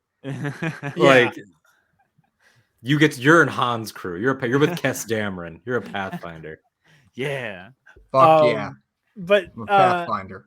But yeah, at a kind of our last like thing here before we close out, I do think it is. Oh, I feel like we've hardly scratched the surface. Right? Does anybody else get that sense? No, there's so much. Real quickly, because we haven't talked about the ISB. Just for fun on air, I'm curious. Who do you think my favorite character is? In Andor? In Andor. I'll open that question to the floor. Can we'll all guess and then you say it? Yeah, sure. Okay. Just for fun. Just for fun. Whoever wants to go first. Let's think. Bix. It's a solid guess. That's my guess. I don't know. I'm going to say. Actually, no. I'm going to change it and say Kino Loy. I'm going to say Nemec. I don't know why, but that's my gut. Connor, go fuck yourself. Because you said that was what he was probably going to pick. I was going to say Kino Loy. I will say, but go ahead. Just to play the field, I am, since Connor took my guess, I'm going to go for a dark horse and say Skeen. Okay. You guys are all like, those were runner-ups. Those were all runner-ups. Wow. For different reasons. I love Skeen mostly because the actor that played him, like he sold that role. Like cousin. It was so he was so good. Skeen was such a great character. Kino Loy, I can't say anything bad about Andy Serkis. We were Christmas shopping together on Monday, and literally there was a good 15-minute block of conversation that was just fucking Andy Serkis, man. Andy Serkis, Andy. He's incredible. Serkis. That was literally just 15. I literally about to say when you were in Target, it was just be like, one way out. No, I literally, like, at the time of this recording, when this recording is over, I'm gonna be watching Return of the King for Nerd Herder. Just because I haven't rewatched it in a while, and like, yeah, what that man can do is incredible. Is crazy. Yeah, absolutely. You were right insane. to go for a dark horse, but you didn't go dark enough. Major Partagaz. Oh, I thought it, dude. I didn't say. I love him. I love Partagaz. That I am embarrassed by the fact that I did not immediately go for Partagaz. You guys all had excellent guesses, and they were like people that I was throwing around, but I just like I couldn't stop. It's just like the role, the dialogue, the acting. I was Thesis, just like this guy is like, yeah, I was just about to say Thesis. Yeah, so great. So great. I could watch him all day. He's low key, not only is Anton Lesser brilliant, and for the Game of Thrones fans, he was Qyburn. He's brilliant in so many ways, because if you just look at his managerial skills and try to separate him from evil, he's really an ideal manager. Yeah. He's a really great leader. He might be one of the best Imperial leaders we've seen. He's in the Thrawn category for me, where I'm like, I know he's Empire, but just for a minute, could he not be? Because he he's like, he even like asks for consent before he roasts people. Like, are you comfortable having your integrity litigated in public, or whatever he says to her? Like, bad to say about Partagaz, like nothing. Yeah, but he's also deeply horrifying, because when he explains what the mission statement, because when he asks, what do we do here, and she gives like, the official description from the ISB handbook, and absolutely wrong. And then when he says we're healthcare, that is terrifying. Like, that he views what they do as, I mean, it's kind of like, I don't want anyone to misinterpret what I'm saying. I'm being very clear right to the camera. I'm not equating these issues. I'm just talking about how people think they're the good guys. It's like when you look at TERFs in 2022 versus regular homophobes or transphobes. The horrifying difference is that they think they're valiant heroes, and that they think that they're protecting something.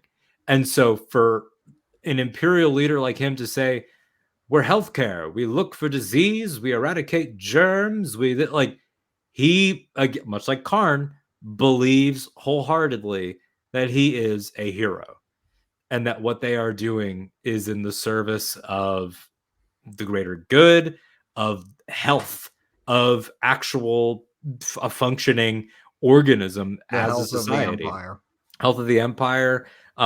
He sees himself sort of as like Palpatine's, like, his general practitioner. Palpatine's, like he's like he's Palpatine's doctor. Palpatine's, like he's like, man. I got to wipe the taste of Aldani out of the Emperor's mouth. Yeah.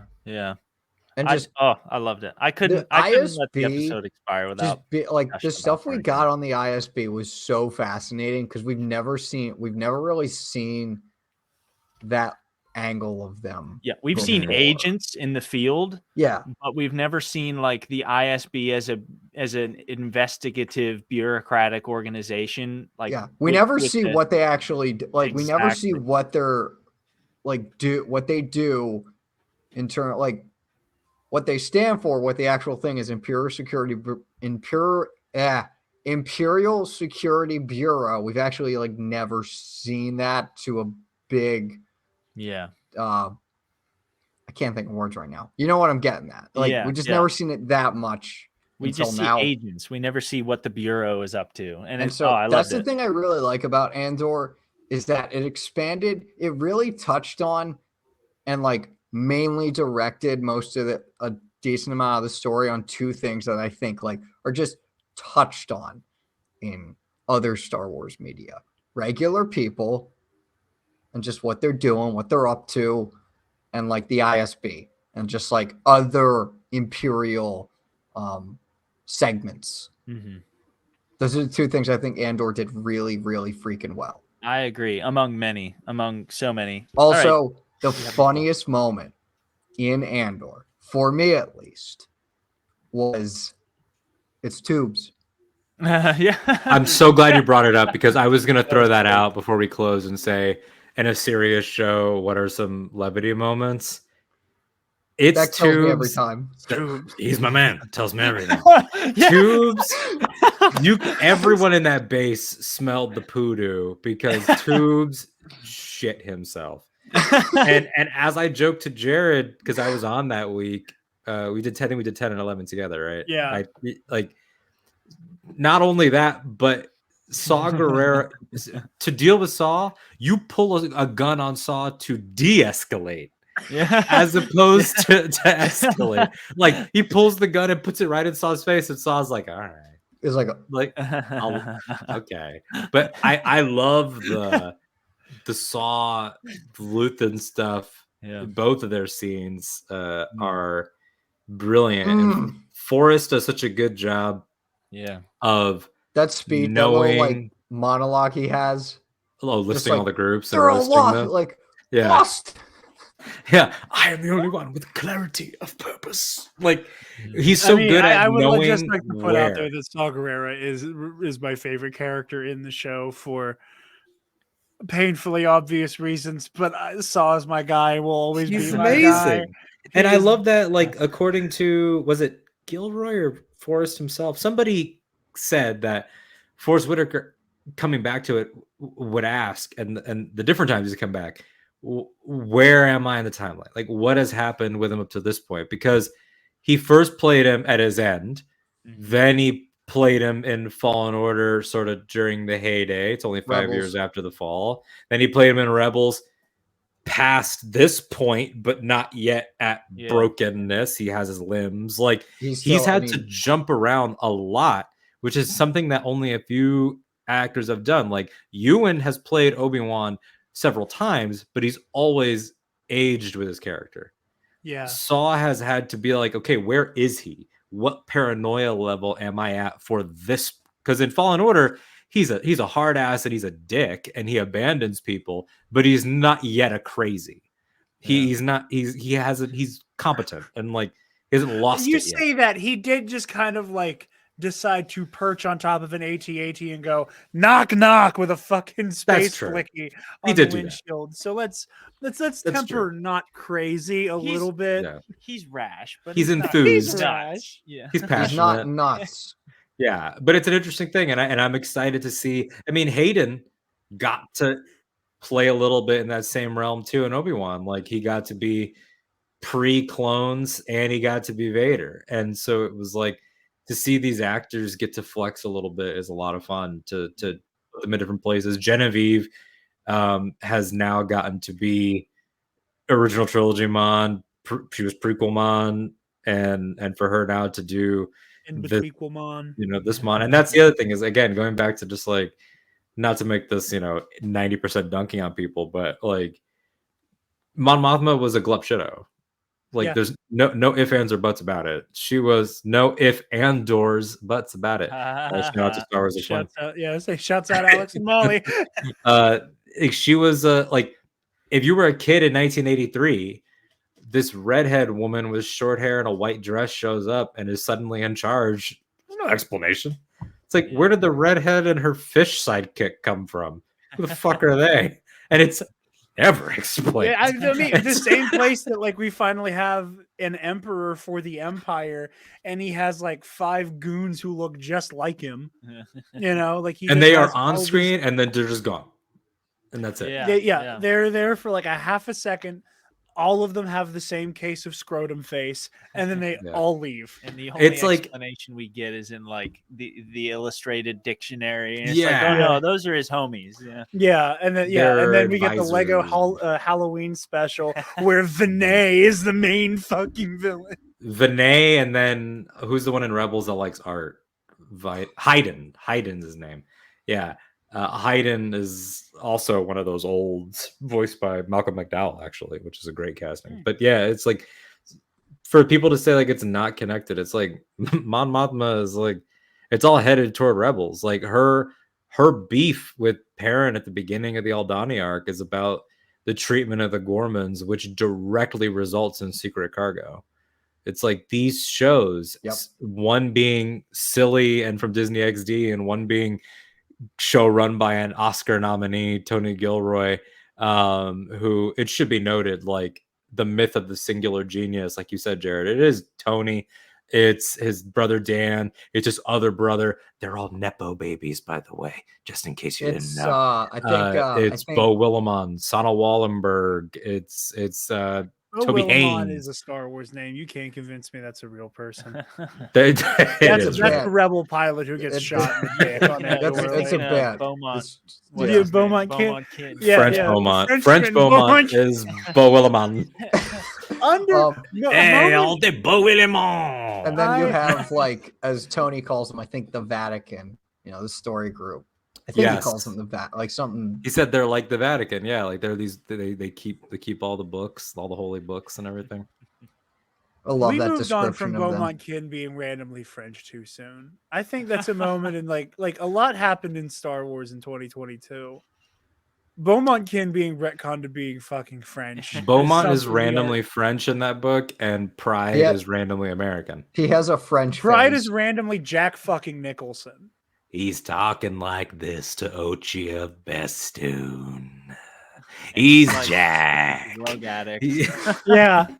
He's a drunk with a spice we also didn't talk about the fact that Pride in Shadow of the Sith wears like a shawl of Wookiee Ewok pelt, which is just like that. I used to be down with you, Pride, but we have mad beef after that. It reminded me, because I was during that time I was also doing my research for like a Force Unleashed special that is yet to be made, but will be, I promise. And I was like, oh, look at you discount Ozzik Stern. I forgot about Ozzik Stern. Fuck that guy too. That guy sucks. Yeah. As a kid who like grew up around people who like did not care for the prequels, finding the Gungan frozen in carbonite mounted in Ozzik Stern's quarters was funny. Yeah. Coming back to it as an adult who like is able to enjoy fun, realizing that among all of like the animals, there's just like a random sentient person, an actual guy or gal. Yeah, it's horrible. Yeah, like you have a brief moment where you go, "Oh, Ozzik Stern is just like a human supremacist." Oh no, Zuzo would be alive because Zuzo is poster. Oh wait, that's right. No. Just because he's in carbonite doesn't mean he's fucking dead. Oh, that's true. Maybe that's why Zuzo's a weirdo. It's because he has carbonite sickness. Did I just create perpetuity? Did I just create Bastard's lore? Wow, that's his new canon backstory. Oh my god. But before we wrap up, I do want to talk about like the titular character of the show. Because, and again, I think it's one of the greatest strong suits of the show is that like there's so much to mine that you can have a almost 2-hour long conversation, and we have not talked much about Cassian Andor. Which is so funny because there was another show this year that got crucified for the same thing, and yet no complaints when it's this one. Just curious how the fandom, reconcile, because I was told by lots of people that they should have made a show about Boba Fett if they were going to call it Boba Fett. And then here we are in Andor, and it's an ensemble with multiple main characters. They should have made a show just about Cassian if they were going to call it Andor. Not one complaint. No one ever. No one. And Boba Fett had more of a right because it was a spinoff. Just move that goalpost. Just scoot it along. I'll destroy the goalpost. Fuck. There you. wasn't Alden's- any episodes that Andor just doesn't show up in, though. Alden's mind is a sunless place.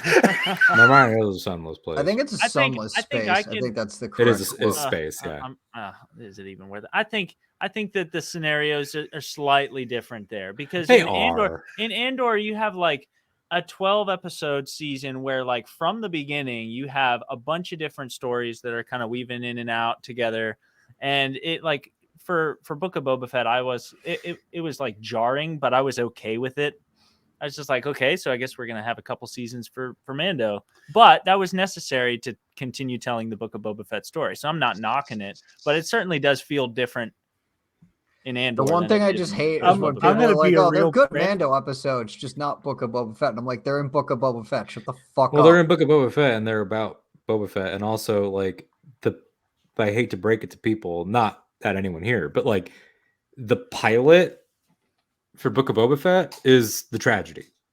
Like that's it's in the other show. So yeah. You know, like that's they're doing the dance, you know, the Mando Book of Boba Fett Ahsoka skeleton crew interweaving is totally different. I'm just making the annoying point of like, if we're gonna be, I'm being I got you. obtuse. I'm like being a dick at their dickery. Use your own standards to measure everything. Yeah. 100%. Yeah.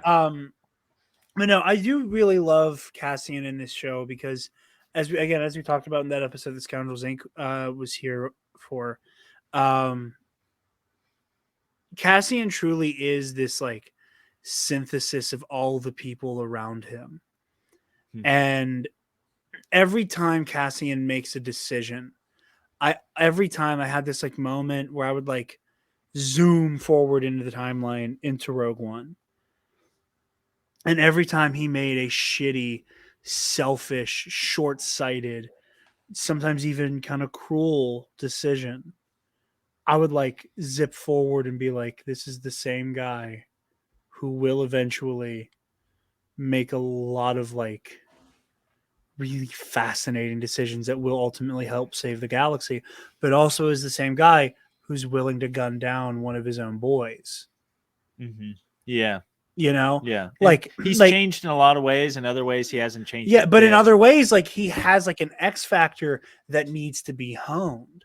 Like, yeah, he's somebody who does not have time to like marinate in like the light side and the dark side. Like he's a guy who has to a lot of times in his life make like devastating game time decisions, like you know how the show opens, and you know caps those two cops. That's one of my favorite scenes. It's just that little fight between him and the two cops, and then the one cop just like pleading for him to let him go, knowing full well that he's gonna the cop's gonna not honor what he's saying. Yeah, exactly. Cassian just kills him with his space blicky. I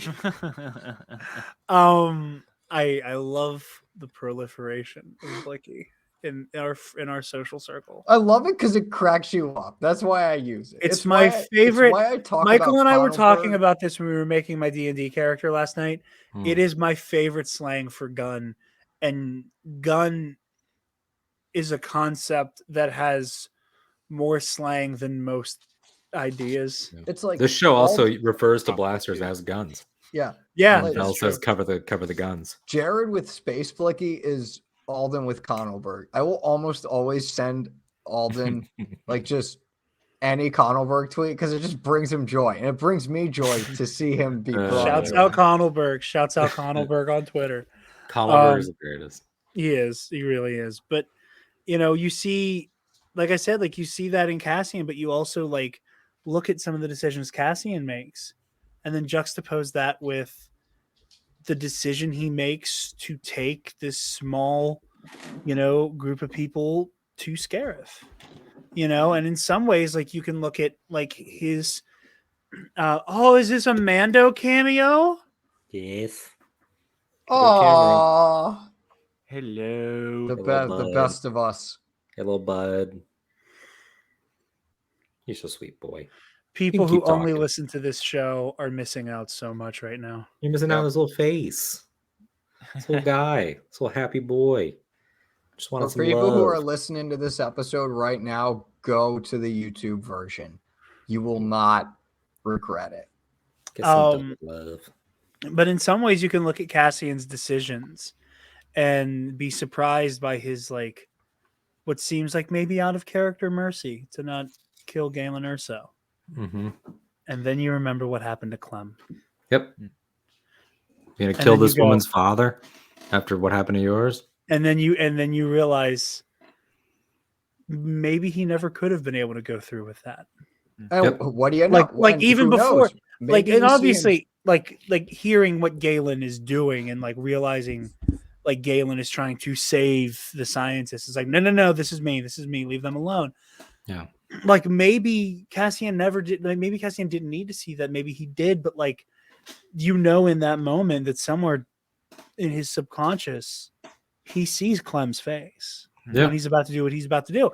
So like, it does what the best retroactive continuity shows do, especially Star Wars, which is just add a helping ton of context onto other plot threads and characters. How do you make the emotions sing more? I mean, like when he is on the phone with, I forget the gentleman's name, the guy that runs the transportation shop that has the phone. Yeah. When he talks to him and he doesn't know Marva's dead yet, and he's like, tell her she'd be proud of me and all that stuff. Then it's like, Cass, your mom's dead. When he's on the beach with Jin and he says, your father would be proud. It's not because she prompts him. It's not because she says, I wonder if my dad would be. He's just like, I know what I needed to hear 5 years ago. And if we're about to go out, I'm going to give that to someone else. Yeah. Yeah. Yeah, exactly. It's just it has made me like Rogue One significantly more, and that's my least favorite Star Wars movie. And that is why I've had you on for so much of our Andor coverage, because like I've enjoyed like watching you like have this moment with Rogue One. Mando is always so much bigger than I realize he is. Like the pictures make him seem way smaller. Yeah, he's like a full dude. Mando's an absolute unit. He's got some ass. Grab him. Oh my god, he is an absolute unit. I was just doing that to hype him up, but like, Jesus. I always imagine Naya or Mando is as small as Taylor's dog Naya. Yeah, because he's the thing about Mando, dog time on TNAP. The thing about Mando is that he's like a medium. Like he's still small, but he's like, because he's half Pomeranian, small little fluff balls, but he's half a Doge. He's half a Shiba. And so Shiba is like, they're not as big as like German Shepherds, but they're like, medium dogs. So he's deceptive, like, especially when he's floofy. When he gets a haircut, you see how long his limbs are. And then it makes sense how fast he can run. If he doesn't want to be caught, he'll never be caught. That's why, like, I'm always like, if a bear crashed through my window and wanted to kill me, I would just yeet Mando, and Mando would run, and he would get away. He's like lightning. So. Breaking land speed records. Yeah, honestly. That's totally getting clipped out. We got to clip that out. Just the dog inexplicable dog content. Yeah, like that's the only clip we're posting in preparation for this episode. To come for the Andor discussion, stay tuned till the end for Alden cuddling Mando. But yeah, no, it is I don't want to say it's unfortunate that like I don't want to say the casting's getting upstaged in his own show. It's just like there's so much. There's like a really good arc there. Yeah, there's not, and like so much of like the themes of the Empire are born from his plot threads. About like the banality of evil and the scale of evil that we spent like the first half talking about, like are born from what he personally experiences for the most part. It's honestly like not dissimilar to, and I've compared these two things before in a different context. I've compared Andor to Black Panther. It's not that Andor's doing things that Star Wars has never done. It's doing them with a lens and with a culture and with a people and with an identity. You know, over there it was Africa. Here it's, you know, Diego is Mexican, but space Latin. Like it's giving new life to classic ideas. And Black Panther was Hamlet. It was, you know, Sins of the Father. It was all these things that I've seen, but it gave me that freshness. And Andor did the same. What they also share is this protagonist thing where it's like, it's not like Diego's not fucking incredible. It's not like Cassian isn't fucking incredible. But when we left Black Panther in 2018, it was, Nakia, Okoye, Ramonda, Killmonger, M'Baku, because they're new. And I think that that's a natural thing. Like T'Challa, that's very T'Challa true. had his moment in Civil War, where like Civil War, it was like Black Panther, Spider-Man, Black Panther, Spider-Man. And then it was like, and here's the rest of the Black Panther characters. We've been loving Cassian since 2016. So it was like, the Star Wars will always be burdened with, you know, new versus old and how they clash and how they mesh and how they work together. And you know, Din Djarin was able to capture people in a way Boba Fett never did for decades by way of newness.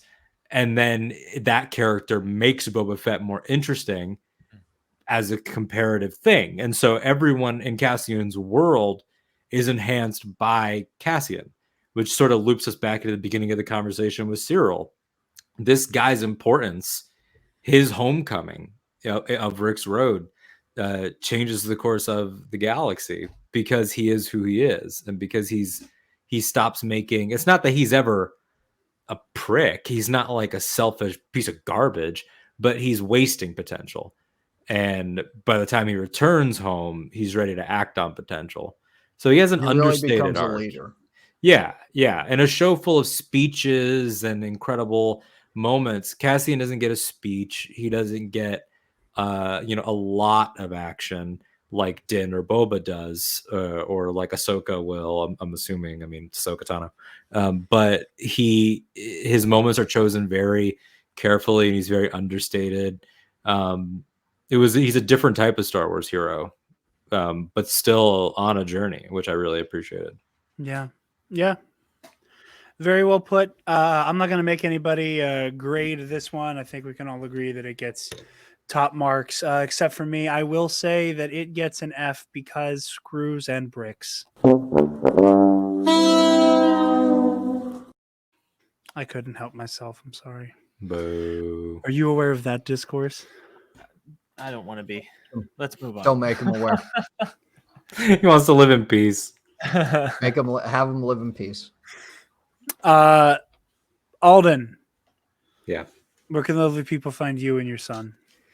You can find me and Mando on Twitter at that Alden Diaz right here. Twitter, Hive, Instagram, TikTok. What else do we do? We got Octa Radio Star Wars podcast. We're on Cashley Talk with Ken Knapsack talking about all things Ice and Fire, Rings, and Willow.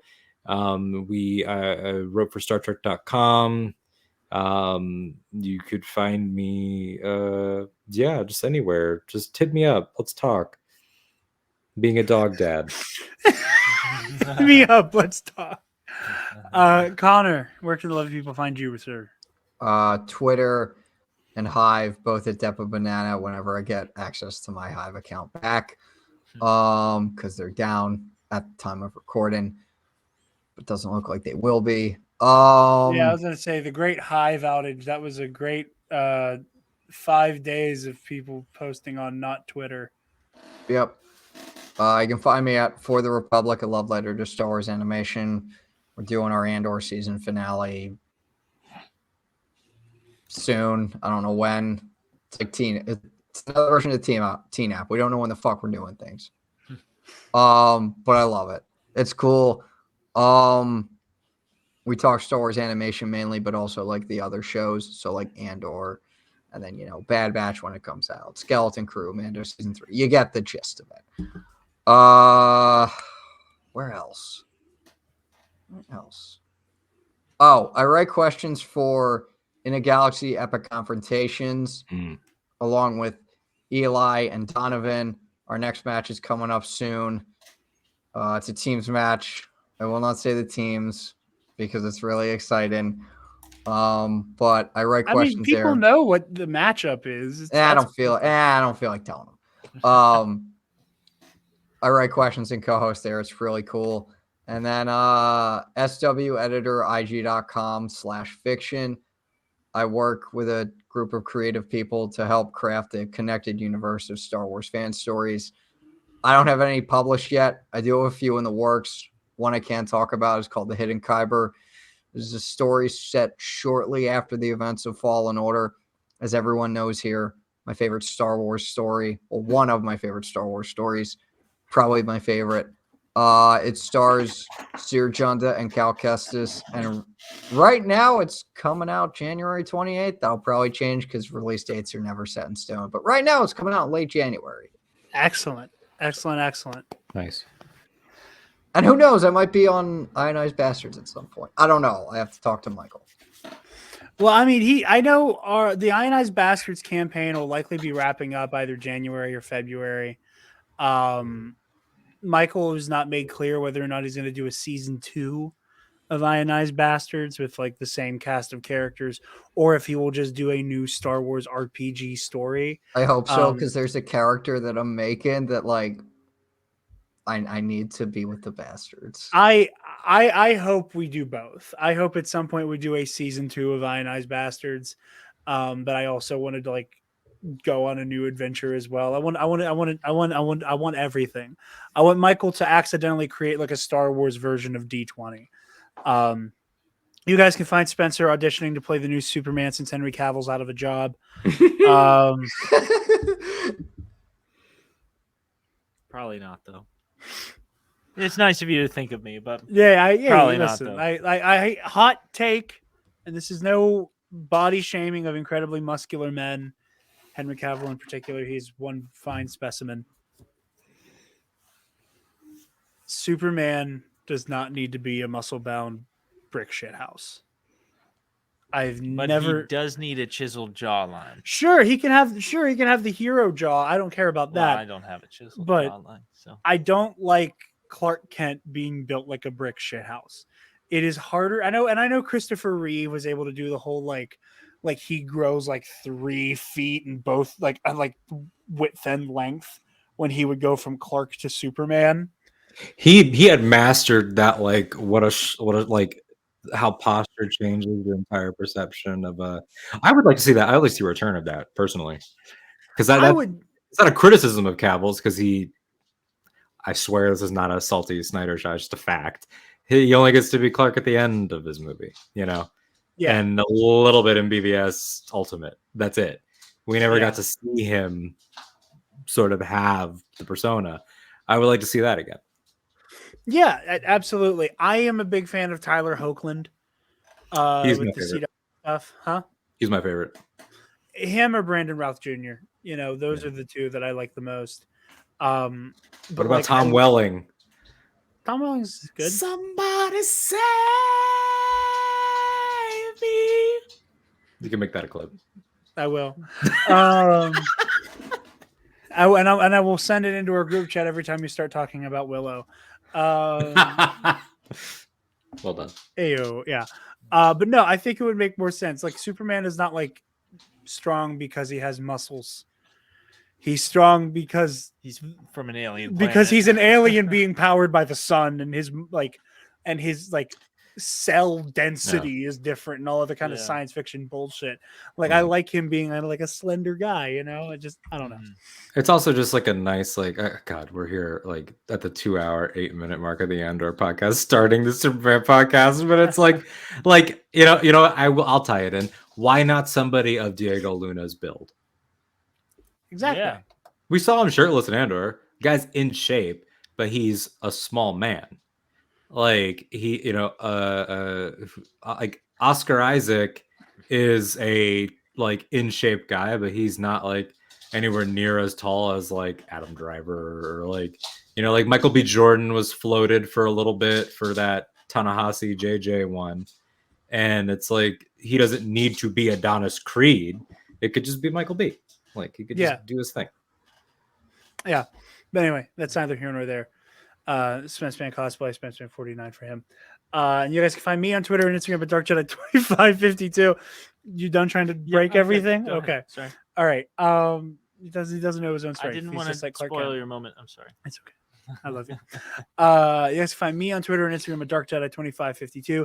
And you can find the Nerd Academy podcast on Facebook, Twitter, Instagram, YouTube, and on our website, www.thenerdacademypodcast.com, where if you're feeling generous, you can donate to our Patreon. Give me $1.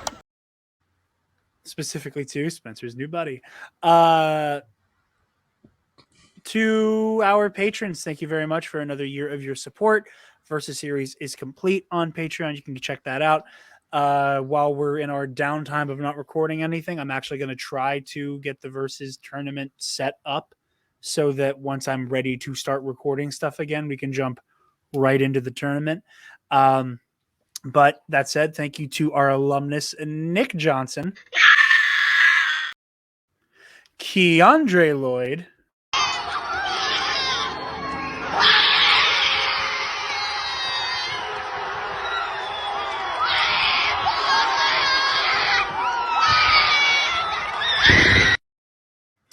and to Paco, or what he's going by right now on the Patreon, $1.5 billion, baby. All right, ladies and gentlemen.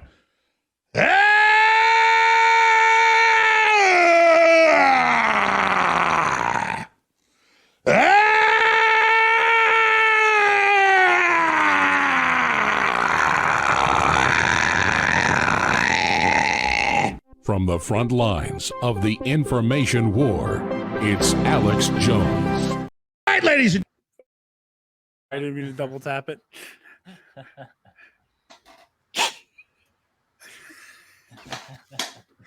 Ignore me. You know, it's funny. Normally Alex is what gets Alden. It's because like I specifically that time when it started, I was like, let me hone in audibly with a critical ear on when it changes. When the camera cuts from Alex to the screen overhead of his website, that's when the sound is the funniest. Because that's when it sounds the most like a guttural. Yeah. From the front lines of the information war. That's when it peters out into that's when it sounds like some Gollum-esque shit. Like it's no longer a scream. I think I said this when you were on recently, Alden. I was listening to Knowledge Fight not too long ago, and there was a caller who and it's this weird thing that happens with InfoWars callers where they'll do ads for Alex in the call. Like they'll call and be like, Alex, like something, the supplements are so good. I love the supplements, and shout them out and give him ad time when he's not doing his own ads, which is just weird. Those people are absolutely plants, by the way. As someone that worked in radio, that's all fake. Oh no. Not these ones. Maybe man. I want to believe. Saw her face. Now I'm a believer. This guy ended his call asking Alex to do a war cry with him. That's a direct quote. I thought you were about to say something completely different. No. He was a war crime. He thought he was going to say a war crime. No, he's like, do a war cry, Alex. And the guy on the phone, he goes, yeah. And the guy just goes, ah, on the phone. And then Alex, it wasn't that clip of the, ah, but he lets out the exact same scream. Like that's a bit. You rehearsed it. Yeah, I know. It's so funny. Well, anyway. He's a failed actor, right? Or a failed stand-up? No, not to my knowledge. He's been doing this shit for forever. He's always been public access TV. Oh, okay. Since the beginning. But he does claim that he was almost going to play Star-Lord instead of I've heard that. Pratt. That's the best. That's the funniest one. He's publicly claimed he was like, I was supposed to play the Chris Pratt role in Guardians of the Galaxy. I was some global elites. It's really one of my favorites. The Knowledge Fight Facebook group was a delight when the Guardians 3 trailer came out. Oh yeah, because it was just a bunch of people just like, oh hey guys, look, Alex's movie trailer dropped.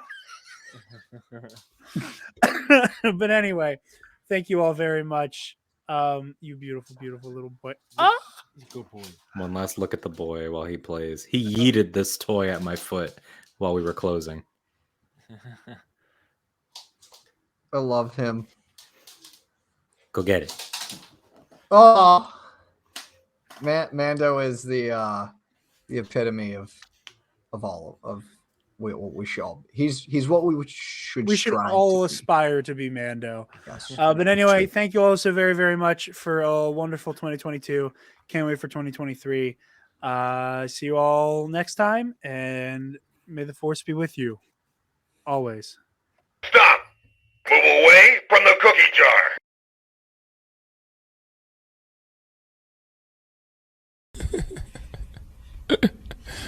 Sensational.